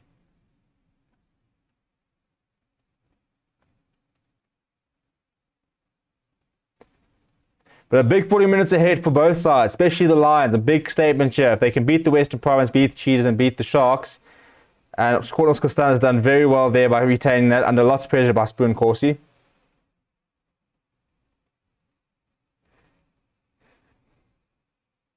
So good. Dispas on the field. Yeah, Danny du Plessis is off and Vian Herbst is on in his place. And the Elton Yankees eventually clears. And he finds touch at about just inside the 10 meter from the looks of it. Right, last chance. Get your score predictions in. What's going to happen in the remaining 40 minutes? Oh, we should probably get a blooming timer going, shouldn't we? That will help. There we go. Okay, so it's about Lions 35, Sharks 16. Look, it doesn't do much for my prediction, but I'll enjoy that sort of scoreline. Sharks got a good opportunity here from the line out here. Once again, they go short. Not. Oh, it's a great. Oh no! Tackle and then. Fantastic run by Spoon Corsi. Morris low. The Sharks in the front foot. There's a bit of an overlap, and that's a fantastic read by Spoon Similani. He's come straight off his line there. Lukanya knocked that on. Brilliant read there from the youngster, who hasn't had much to do, but saw the overlap and he put a lot of pressure under Lukanya. And he's got a smile on his face. Yeah, Lukanya, I'm just guilty of taking his eyes off the ball. He saw Similani coming up quite quickly. What I love about Similani is you really do get the feeling that he just loves playing. You know, he's always got a smile on his face. He's one of the most it's you look at a still photo of him with the ball. He's one of the most entertaining players to watch. The facial expressions he pulls out, he's a brilliant. He's very interesting character. But now the Lions have got a chance. Early scrum, not even 2 minutes into the half. Van Herfst replaced for Yanni Duplessis. So let's see if Oxenchair can cope with him a little bit better. This could potentially be a big move from the Lions, but it could also mean the Sharks could try and turn the tides a bit when it comes to the scrum battle. So this should be a big moment in the game, to be honest.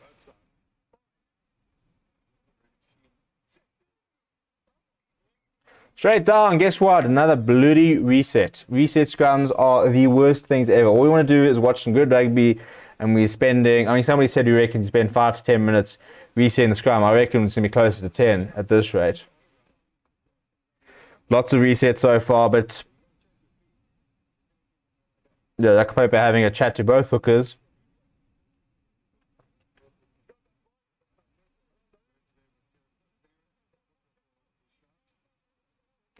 Right, let's see if we can get a scrum going here. Come on, people. Cooperate, front rows. Cooperate. Short arm, Pet. Short arm.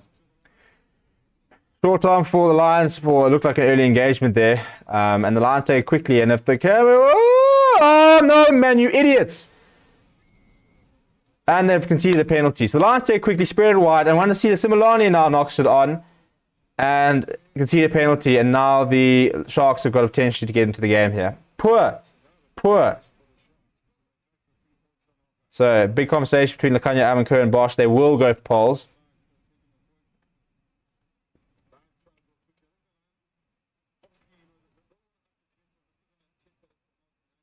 Just not the nicest pass, but Similani's got to be braver there. Take the ball, take the contact. You know, if it's going to hurt. It's welcome to rugby. Take the contact, though. You know, that's not...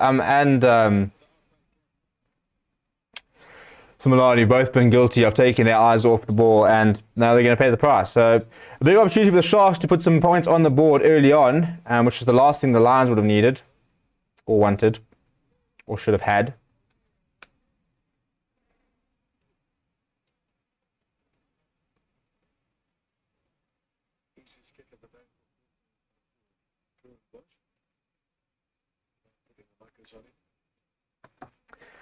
And easy as you like. Currie Bosch slots that and moves into within 5 points of the lead. So, not the start the Lions would have wanted. And I suppose it's always a trade-off, because Lions have always been a side which likes to up the tempo, likes to throw the ball around, likes to keep it alive. But the trade-off is there, situations like that, where you probably could have tapped it, put the ball very high, put the ball very long, kept it a bit more simple. They did try to tap it and try and run it from within their 22. Knock on, penalty, Sharks 3 points. But now Yankees goes pretty deep. That's a fantastic kick. It's a good chase as well, but a good catch there from, I think, Tenko Fenter. Oh, it's a more, which means the Lions don't have to release this, but the ball is available for Nahamba. So Bosch will clear, but that's gone straight up. So it's a fantastic contest. It looks like Sun has won it, but comes loose, and the Sharks win it back.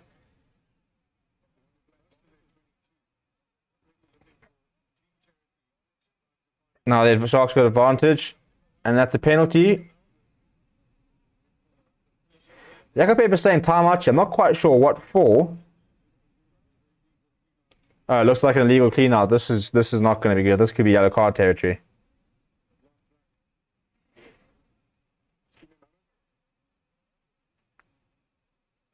Willem Albert's the one who's probably going to be checked here. It looks like a dangerous clean out. So we'll go upstairs, and as soon as you hear the words dangerous, they're going to start on a yellow card, probably start on the red card and try and work down. So we'll have to see what the TMO says about this. TV is working, so Jacob Paper will have a watch himself. But let's see what he has to say. Meanwhile, I'll inflate my chair once again.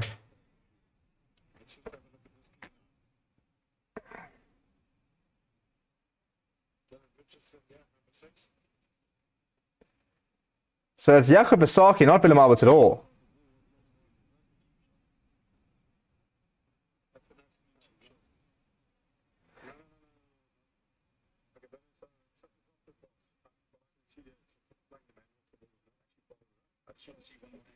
So it's Yakovasaki. So Dylan Richardson pretty much stands up off the ruck, stands to the side, and Yakovasaki looks at it and sees the opportunity to basically have a cheap shot. So this looks like it's going to be a penalty. Yeah, penalty. I mean, it's the right decision. It's not. Look, it's not great. It's not foul play. It's not dangerous or anything. Yeah, I mean, Richardson was standing by the ruck, so look, I mean, it's a cheap shot by Yakovasaki. It doesn't make for great watching, but it isn't a yellow card. But that's the discipline that we're talking about.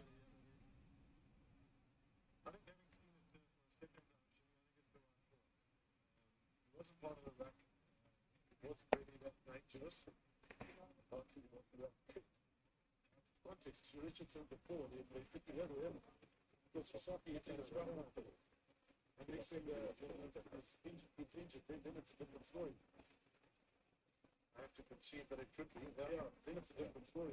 But under the circumstances, I thought it was the right call.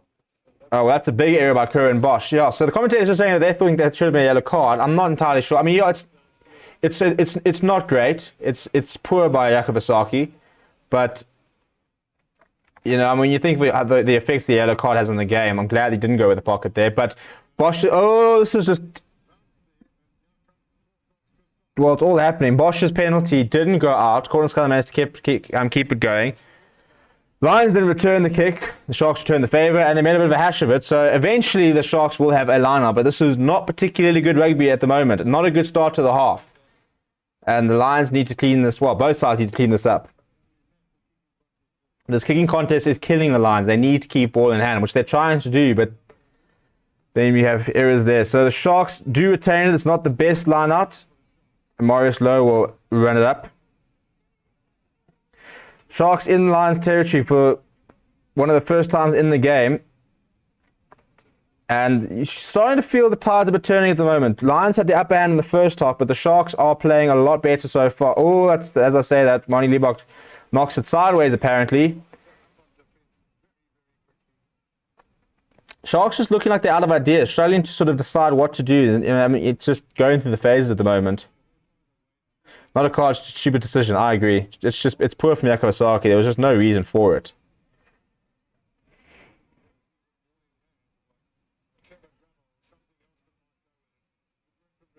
Richardson has a good carry there. Yeah, Sharks just kind of out of ideas. Oh, there we go. That's some great defense.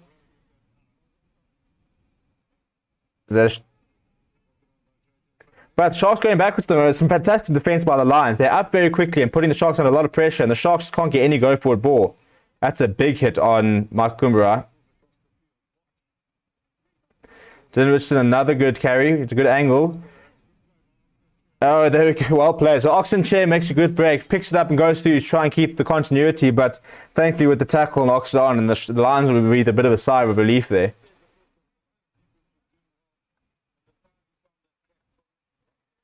So yeah, good run from Dylan Richardson, and then just guilty of not setting up any pillars, and Oxenchair picks up and goes, but good tackle by Wandisile Similani, wraps his arms around, plays the ball, forces the knock on. Sharks obviously told to run a little at half time. Well, I think they need to. I think they can't kick the ball away for the rest of the game and expect to get something out of it. They haven't had any territory. So I got the time off again. So Oxenchair is currently down, which is not a good start for Sharks fans.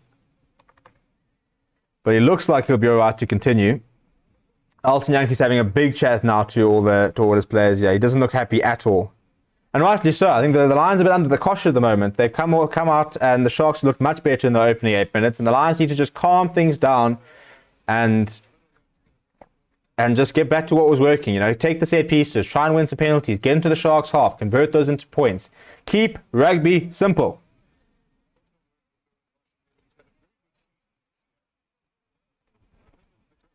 So a scrum here. We didn't actually really get a scrum last time. It was a short arm from the Sharks. So the Lions continue to have that upper hand in the scrums, but this will hopefully be a decent contest.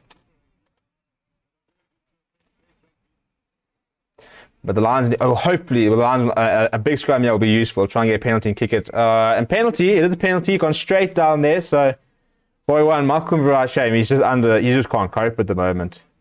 He had Yanni Duplessis, he's had Dylan Smith all over him the entire game, and he just can't cope. But Dylan Smith is a very good scrummager, and you know, for somebody like Michael Rice, very young in the game, it's a good learning curve for him. But if I was the Sharks, I'd make that substitution because he just can't cope. Whether he may be able to cope, we don't know, but it's not working at the moment. And that's a nice big kick from Tian Swanepoel. The Lions are inside the Sharks 22.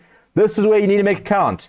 When you've been under the cosh for 10 minutes, haven't been able to get anything going, and now hopefully get an opportunity to get some points on the board.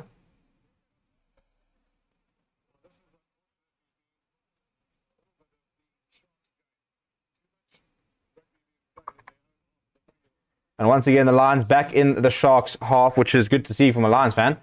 But this is a big opportunity because the Sharks were all over the Lions and looked a lot better from half time. But now if the Lions can get... that's not straight. Yakumasaki! That's the second time he's done it. Just before half time where we had an opportunity to try and go in the front foot. And once again, big opportunity and he poses in straight. It's not hard, people. It is 50% of what you are there to do. Throw the ball in straight.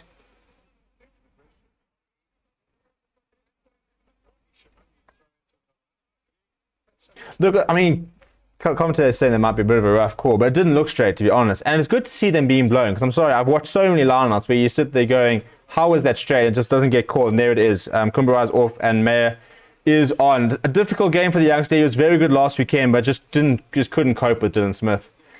But now the Sharks will have a lineout. Obviously not going to go with the scrum there. Ooh, that looked like a bit of booking, but he gets away with, yeah, short arm. Okay, so that's bloody Marvin Ory once again jumping through the line. Just discipline. Discipline, people. Keep some decent discipline. Get the blowing penalties. Get the points on the board. And now we've allowed the Sharks to clear. It is a short arm, so they won't be able to kick into touch. So Bosch puts that into... That's playing in the air. Woo! What do you mean not unfairly so? How was it not unfairly so? We'll have to see the replay. Looked like Courtney's Kassan was taken out in the air. He was saying, it looks like Jakob Pepper is saying that it wasn't intentional.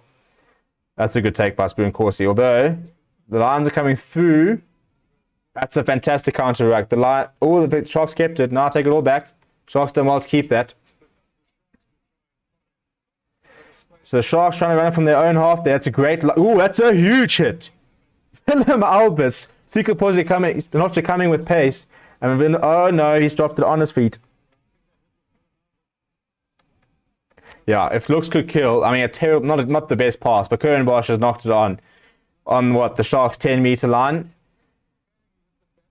Getting a bit sloppy is the games at the moment. Not fantastic watching. Bosch is very irritated. You can see he wants a better pass. Lots of finger pointing.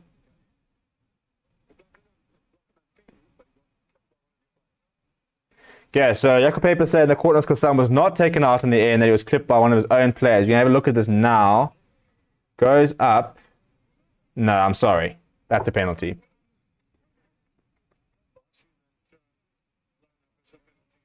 Yeah, no, that was definitely a penalty there. I mean, not dangerous by Spoon Corsi, but gets there, mistimes it, and does take out Courtney's Kassan. And then, just a dreadful pass from Sunil Nahamba at Curran Bosch's feet. He knocks it on, and this is a big opportunity because if the Lions can get a penalty here, it's right in front. And after being under a lot of pressure, a penalty was probably just what the Lions need at the moment. First scrum of the game for John Hubert Meyer, who has replaced Mark Kumbarai, who was under a lot of pressure from Dylan Smith. So this is a big opportunity for them to try and sort out that scrum battle and try and make it a bit more of an even contest. But Dylan Smith will be full of confidence and he'll believe that he can get the best out of them. Albert's presence being felt painfully. Yeah, huge hit of Willem Alberts on Seekenboys Noche. He was coming at pace. Looked like he'd run a really good angle. And Willem Alberts, we've seen the size of him. There are very few players in the world that I would, rather run into than Willem Alberts. Or rather, would not run into, rather. It's a decent scrum by the Lions. Not a penalty. They will get some front foot ball, though. Similani's the first receiver. Warner's going around the back. Puts a kick through. That's a very nice kick. So, Lions putting the Sharks back to their 5-meter. Didn't get the penalty, but a decent scrum there. And Warner just wrapped around, put the ball on the boot. And the Sharks will now have a defensive line on their 5 meter. I've been impressed with Andre Warner, who came back from injury, came straight into the starting lineup, and was very good last weekend, obviously scoring 2 tries. But Morley van den Berg, for me, has been a fantastic player for the Lions, and the fact that he's benched him immediately says a lot about Warner, and it also says a lot about how much the Lions actually back Warner himself. So the Sharks go long. It was brave, but it pays off for them. They do tend to, actually, they often, when they're under pressure, do look to go to the back of the line out. Right, Dylan Richardson has been asked to do a lot of ball carrying. Once again, makes very good meters. For a small person, he gets a lot of meters, does Dylan Richardson. He works very hard. Now that's been touched on the looks of it. Has it been touched? If not, that is a terrible kick. So Nela Nahamba completely gets that box kick wrong. And if that hasn't been touched, it looks like it could be a Lions line out on the 5 meter. And that is the worst thing. So Nahamba gets Jaden Henderson will come on. So after there's nothing worse than being taken off after making a mistake, because that's what you remember. But one exciting Shamrock replaces another. I'm a big fan of Hendrickson. Very good at junior levels. Timalani Bowley comes on as well for Van der Mesht. And we've got Mbata on for Van Furen. So a couple of changes here from the Sharks to try and add a bit more to them. Look, 55 minutes in, so this is where the subs become important, because the Sharks can't run the risk of taking this too deep, because the Lions do generally finish games very, very well. You know, that altitude is where they sort of thrive. So the Lions will, if they can get a try here, well, thankfully Jakob Asaki actually put it in straight for once. So they set the maul, it's not going anywhere. Jakob Paper has called once from the looks of it. No, man, and once again, it's well played, but the Lions, that's a turnover as well for the Sharks. So once again, the Lions guilty, had the opportunity to get the ball out, but decided not to, and the Sharks managed to break up that maul, and Curran Bosch will kick it downfield. Doesn't look for touch from the looks of it. So there's a bit of space in the left here. They do go infield though. Cordell Kassan decides to come down the left here.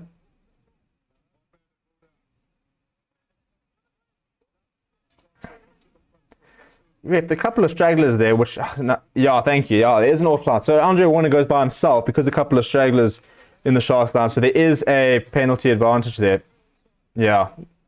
No, it never was onside, and that's why Warner had to go himself, which was never going to end well. But it was because there were Sharks players that weren't onside and he had nowhere to go.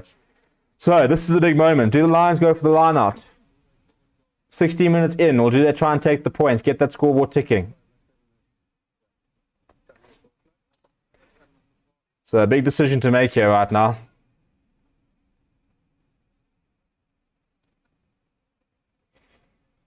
And it will be Tian Swanepoel who will have a shot at goal. So probably the right call. You know, when you're under pressure, the game's getting a bit sort of the game's, I mean, it's just become a bit messy, to be honest. So yeah, try and put some points on the board, and then we'll reset, I suppose, is the thinking.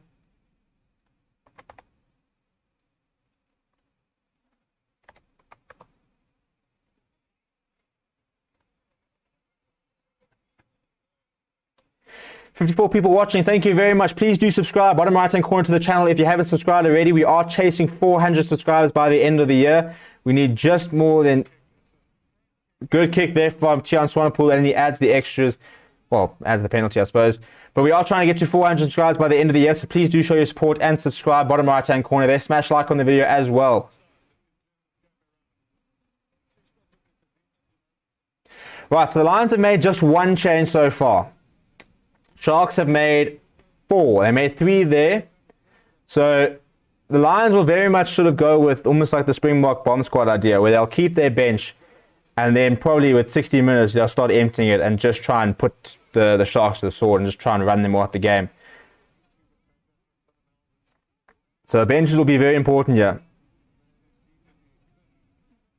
So some go forward ball here from the Lions, and yeah, they've learned their lesson, and they eventually do spread it wide, and Tian Swanepoel has turned Bosch and got in the good bounce as well. So the Lions get themselves back into the Sharks territory, and that's the biggest thing.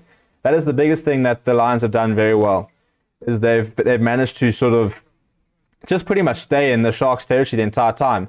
Show live stream. I cannot show the live stream as against copyright law, unfortunately. So if you're here to try and watch the game itself, you're in the wrong place. But we do try and make it sort of give you the next best thing. Right, so just under 60 minutes here, 20 minutes to go. Lions got the upper hand here. Sharks the defensive line out. Sharks under a bit of pressure here.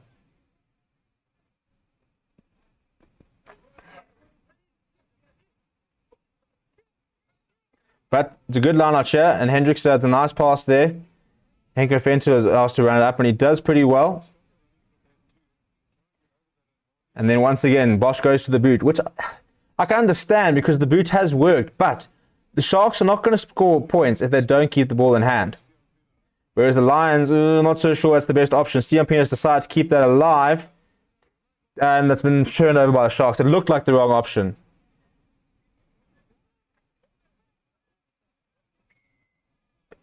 Come on, Jakob Asaki, that's how you get back into the game. Thank you very much. Good turnover there.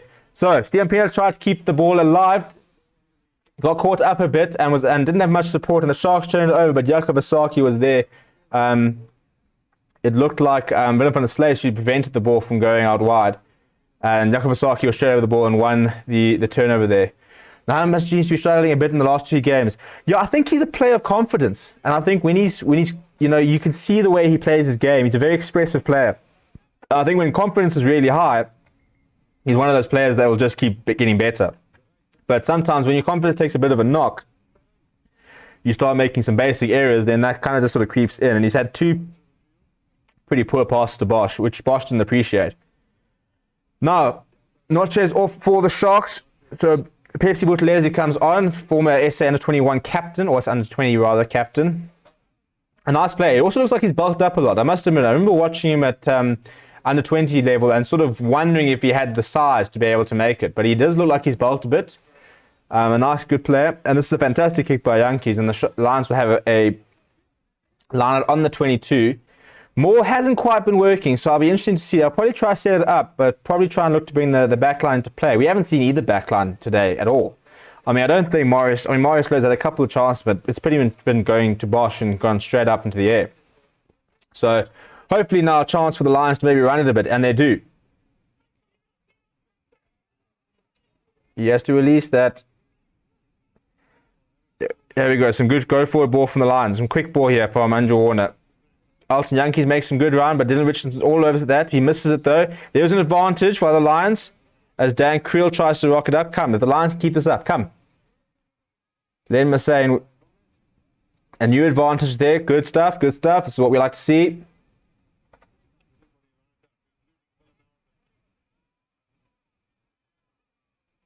Well, there we go. Kick ahead.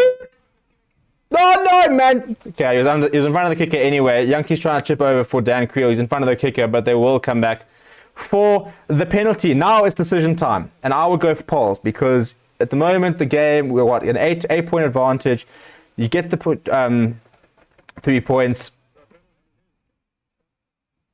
and suddenly it's an 11-point advantage, and the Sharks have to score 2 tries. So. Yep, they will have a kick a goal, which is the right decision. Good to see because we often don't take the right decision.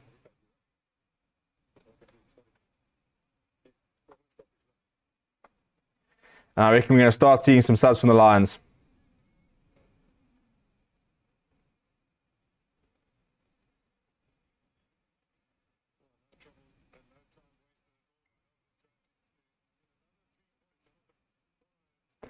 There we go. He gets that over there. No issues there. So the Lions put on an 11-point lead. I'm so impressed with what the Lions have done today. I said this was going to be a really close game. And it is still a close game, to be fair. But the Lions have definitely stood up. And the pack has taken a lot of credit for this. It is a very young Shark side. And it's very rare that a Lions, who's a very young squad, has more experience. But, some big names missing. Hiron Andrews, Thomas Toy, Ruben van Heerden. No, man, Courtney Oscar-son, could you catch the ball? Okay, Lions are knocked it on, and suddenly the Sharks can try and hit back. And this is one of the things I absolutely hate, is that scoring points and then not being able to gather the kickoff, and suddenly the Sharks are on the front foot. That's forward. So we've got an advantage there for the Sharks. Nakanya very stationary, shrugs off 2 tackles, still going. Gets the ball off Timberlani Bully. Now he'll have a bit of a run. And now the Lions under pressure. You see, if you can't receive your kickoff properly, you will get under this pressure. This is what frustrates me so much. Okay, so Sharks penalty. Now they can kick it over, and guess what? Suddenly they're back in within 8 points. Basics, basics, basics. When you get a penalty and you convert it, just regather. No, they're not going to go for the points. So they thought about taking it quickly, but it looks like they're going to go for the line. Right, so this is where it gets interesting. A try here blows the entire game open.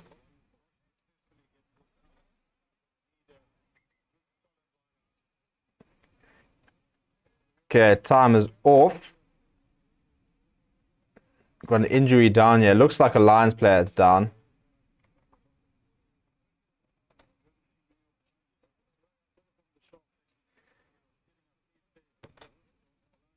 Yeah, it looks like North Knock will come on. I don't know who's down.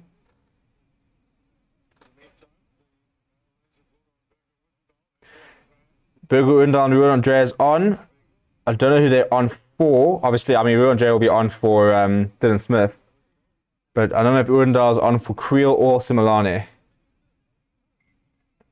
On for Dan Creel. Okay, so Unda goes into inside 10. Good to see him back. I'd say that's a...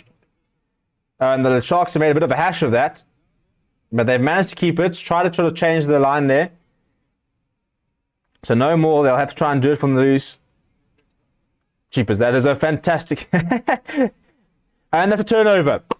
Willem Alberts, you bloody biscuit. And there's an advantage. Thank you very much. Get on here. That sums up the game. I mean, Marius Lowe was probably running at full pace, having a full go, and guess what? He decided, out of the entire team, he runs into Willem Alberts.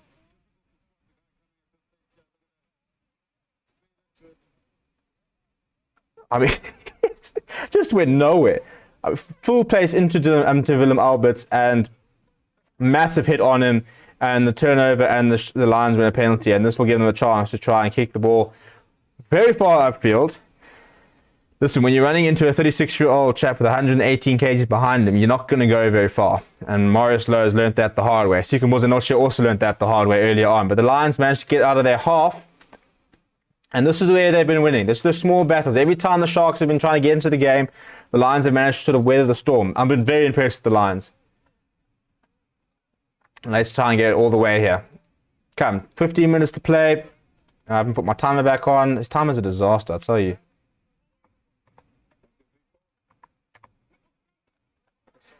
Okay, well, it's in straight from Faso.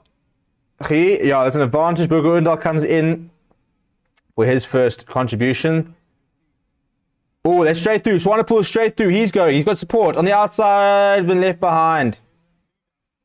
And the Sharks have turned it over. I think it was a knock-on advantage for... and they've conceded a laddie penalty. So for the first time, the Lions sort of managed to find a gap. And Olaf Smith's on, by the way. Lions trying to speed up play, going out there. And Will Smith's first contribution is to concede a penalty. But 14 minutes to go. The Sharks need to score twice. So the Lions just need to stay in this game. They're in the driving seat. Weather the storm. Defense is important here. Make sure that the Sharks don't concede.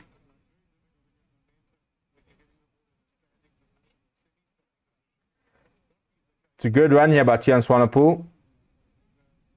Probably could have kept it.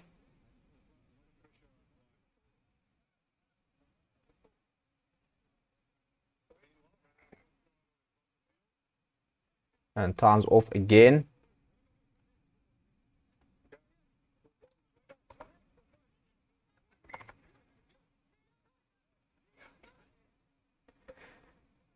Okay, it's a decent contest, but right, so Willem Alberts' game has come to the end. North Knuckle is on for him. A massive game by the veteran. Very, very chuffed for what he's bringing.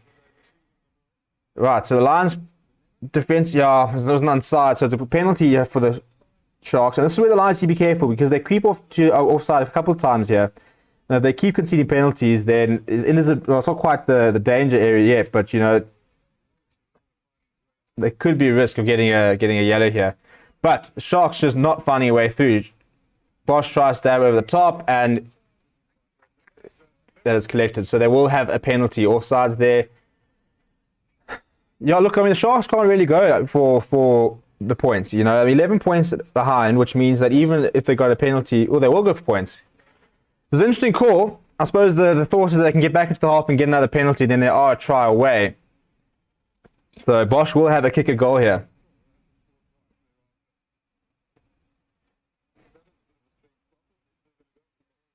I mean, they've had the chance to go for poles before and they've turned it down. So it's weird for them to go for it now. But yeah, I don't know what the thinking is here, but Bosch will have a kick a goal. If you are watching and you haven't subscribed, please do. Bottom right hand corner there, trying to hit 400 subscribers before the end of the year. We need 50 more, I believe. So please do show your support. Smash the like on the video as well. Jump in the comments. Let me know what you thought of the game so far. Any players who have stood out, anything worth mentioning. We will be doing a post-match review. So if there are any aspects that really caught your eye, please also do mention them in the comments and we'll include them in our post-match reaction as well.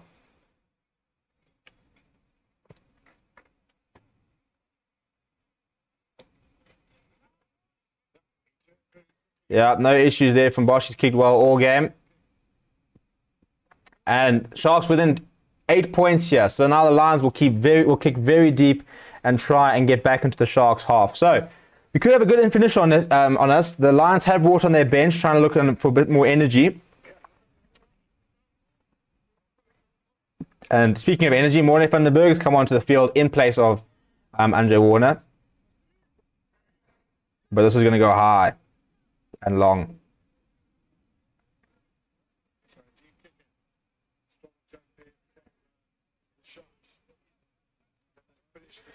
Philip and Yanni are the best. I tell you, I must admit, I was skeptical of both signings. Not because they're not good players, but I just thought, you know, how much do they still have to contribute at their age? But they both, especially in the last 2 weeks, put their hands up, especially Willem Alberts. Right, so it's a knock-on from the Sharks. Next to no chance there from the Lions.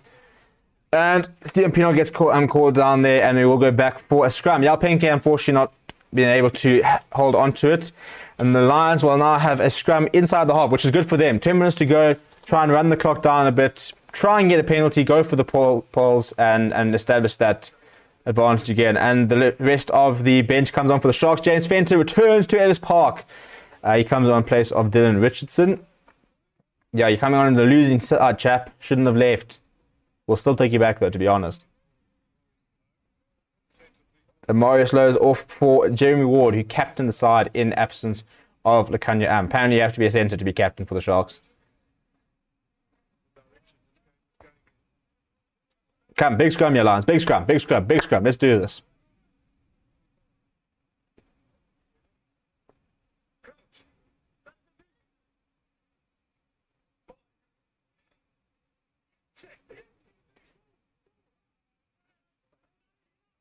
It's a very solid scrum. Lions are getting a bit of an upper hand here. That'll be a reset. Yay, another bloody reset.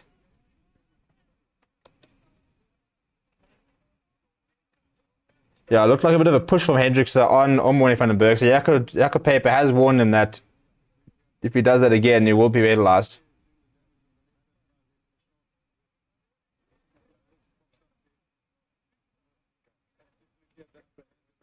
So probably the best scrum of the game so far. Oxenshire coming through quite heavily there. And I think the Lions use it as a word of warning. You know, if it's not a great hit, then get that ball out. Let's not concede penalties. We want to stay in the Sharks half for as long as possible. Let's just try and milk this clock down, try and find a penalty, put the ball over, and we'll reset.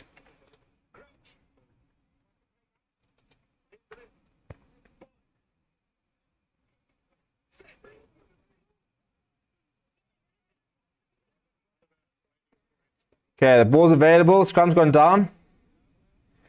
Stephen Pienaar, the man asked to drive it up.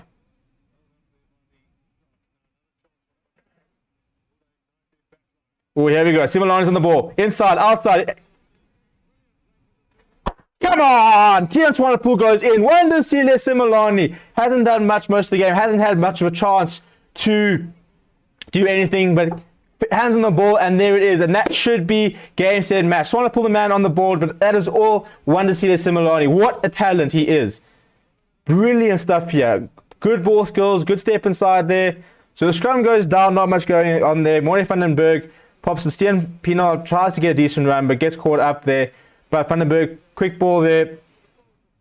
Yankees goes past there. Spoon Corsi gets beaten by the pace there. Oof, and steps inside Lakanya. Does very well. And then offloads to John Swanepoel, who goes over. Get in. That should be game, set, match. Cut out pass from Yankees. Spoon Corsi coming off his line to try and reduce the deficit. And then it was awesome, Alani. Great awareness. Steps inside Lakanya. Means that it's a 3-on-1 situation. Yeah, deserve the smile. I mean, he just loves the game. You can just see, always got a smile on his face, loves watching, loves playing rugby. Let's update that scoreboard. And that should be a game. And fantastic. And I think the biggest takeaway from this will be Van van Rooyen will sit there saying, for everyone who doubts this sort of coaching, the Lions are finally starting to get their rhythm back.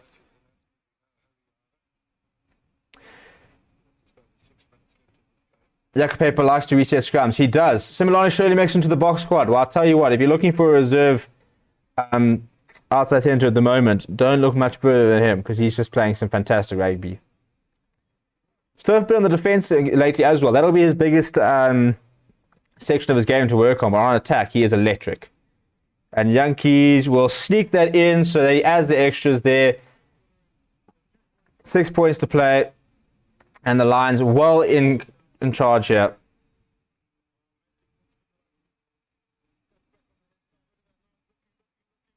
That is such a good player. So on attack, there are a few better than him in the country at the moment. And just loving it. Sharks went short, but the Lions have managed to keep it on and are trying to accelerate here. Morty van den Berg. His knees are on the ground, Jaco.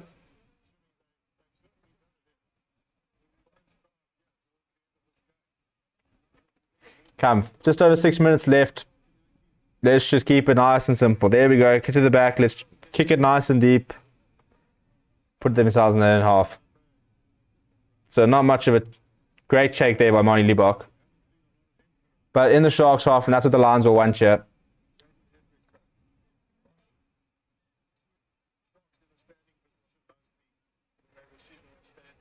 Alton Yankees are the best. No stories. He's been decent tonight. Last couple, that's a bit of a... And as I say that, he knocks the ball on.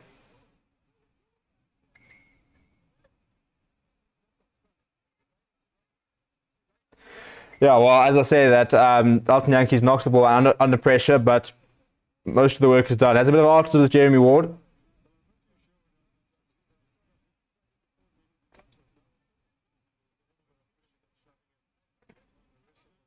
Bulls are very happy with this result. Yeah, the Bulls will be the biggest winners because they'll sit very pretty at top of the log.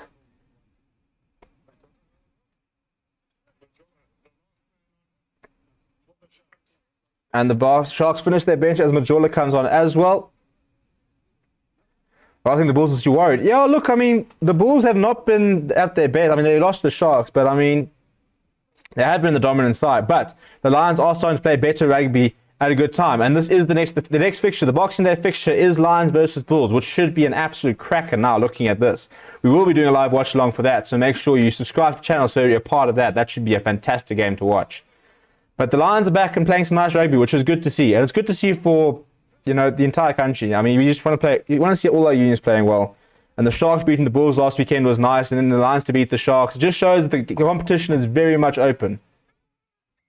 And the Lions win another scrum penalty, and that should be it. Just a couple minutes left in the game. I'll update the scoreboard, the timer now.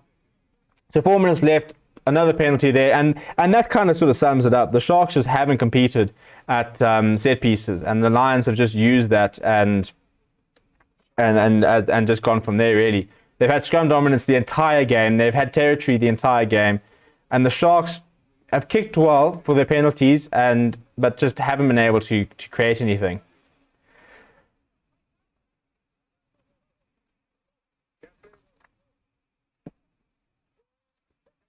Right, can the Lions score another one before the end of the game?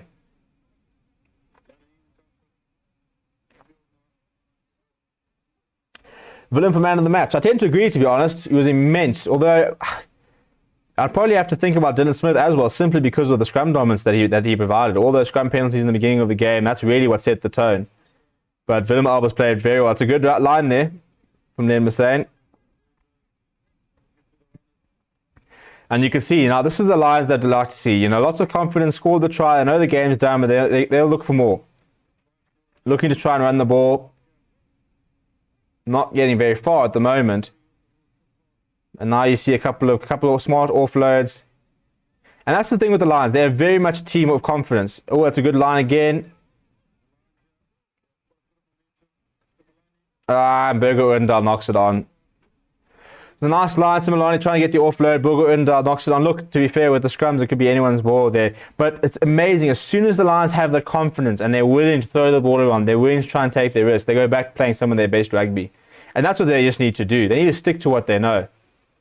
Good game, Lions. Sharks look to be a little clueless at times. Need Fussy back to spark the back line. Yeah, Sharks they kind of just ran out of ideas. Just didn't seem to know what to do when they had the ball. Didn't spend much time in the Lions' half. And when they did, they didn't have too many ideas. Similani Alberts for man of the match. Alberts workhorse, Similani creative, and 2 try-saving tackles.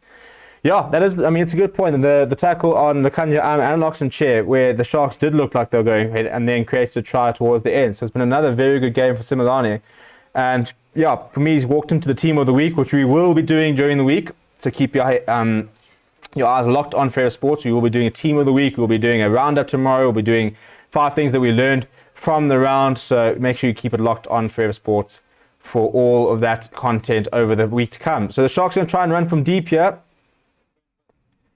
Pink has had a good chase, but Swanepoel managed to keep himself in it.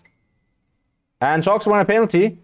The Sharks now with a bit of a late opportunity to try and do something. They've taken it quickly, in fact.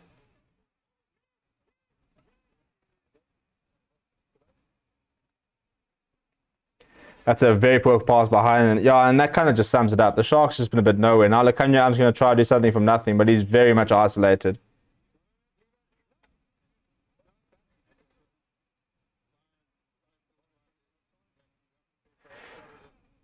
Well, Line Gaming, thank you very much for the support. I wish I could show the game as well. Unfortunately, it is illegal to show the game, but if you can't watch the game, or even if you can watch the game, hopefully this is just something that adds to the watching experience and just a nice place to come and hang out. So, yeah, appreciate the support. Sharks have a late penalty here, so Curran Bosch will kick for the corner, but the game is, with 30 seconds in game. So a massive victory by the Lions. And, they will, unless the Sharks can get within 7, which they can't actually. So yeah, they won't get a bonus point, which means that the Lions, if I'm correct, will go up to 2nd on the log. Currently on 25 points, I believe. And yeah, so the Lions are going to 2nd, and suddenly that home semi-final, which is going to be very important, becomes a big reality. And playing against the Bulls side next week, which probably won't be the strongest Bulls side, because they pretty much have qualified top of the log, so they can afford to rest some players. And that's a more there from the Lions. And Jaco Paper calls the whistle. So that is it. Lions 27, Sharks 12. Fantastic game by the Joburg outfit. Wanted to see the Similani takes a knee. Fantastic game from him. Willem Alberts very solid. But the Lions were just dominant from the pack. The pack just gave them the front foot ball. Good moment there between Ankies and Jeremy Ward. Nice sportsmanship there. Had a bit of handbags before that, but good to see. And celebrations all around. And then a very important game for the Lions. So they move up to 2nd place on the log. They will play log leaders, Blue Bulls, next week, which means the Bulls will probably put out a decent side. Because if the Lions win that game, then suddenly there is a bit of a race for that top spot. But Lions looking good for that home semi-final, which will be big for them. So a big game for them. Sharks can... Yeah, not their best game. Probably poorer than they thought, but probably a bit of tiredness. And look, the inexperience in the front row especially, and in the tight 5 did show through. So don't want to change that, but a very decent game to watch. Thank you everyone for tuning in. We'll be back next weekend. Lions versus Bulls in the live watch along. Thank you very much for watching. If you haven't already, please do subscribe. Bottom right hand corner there, we are chasing 400 subscribers for the end of the year. We need less than 50, so please do subscribe. Thank you very much for watching, and I'll chat to you guys very, very soon. Also, we will be doing a review quickly after the game, so if you want to hang around and watch a summary, we will have that up in the next 20 minutes.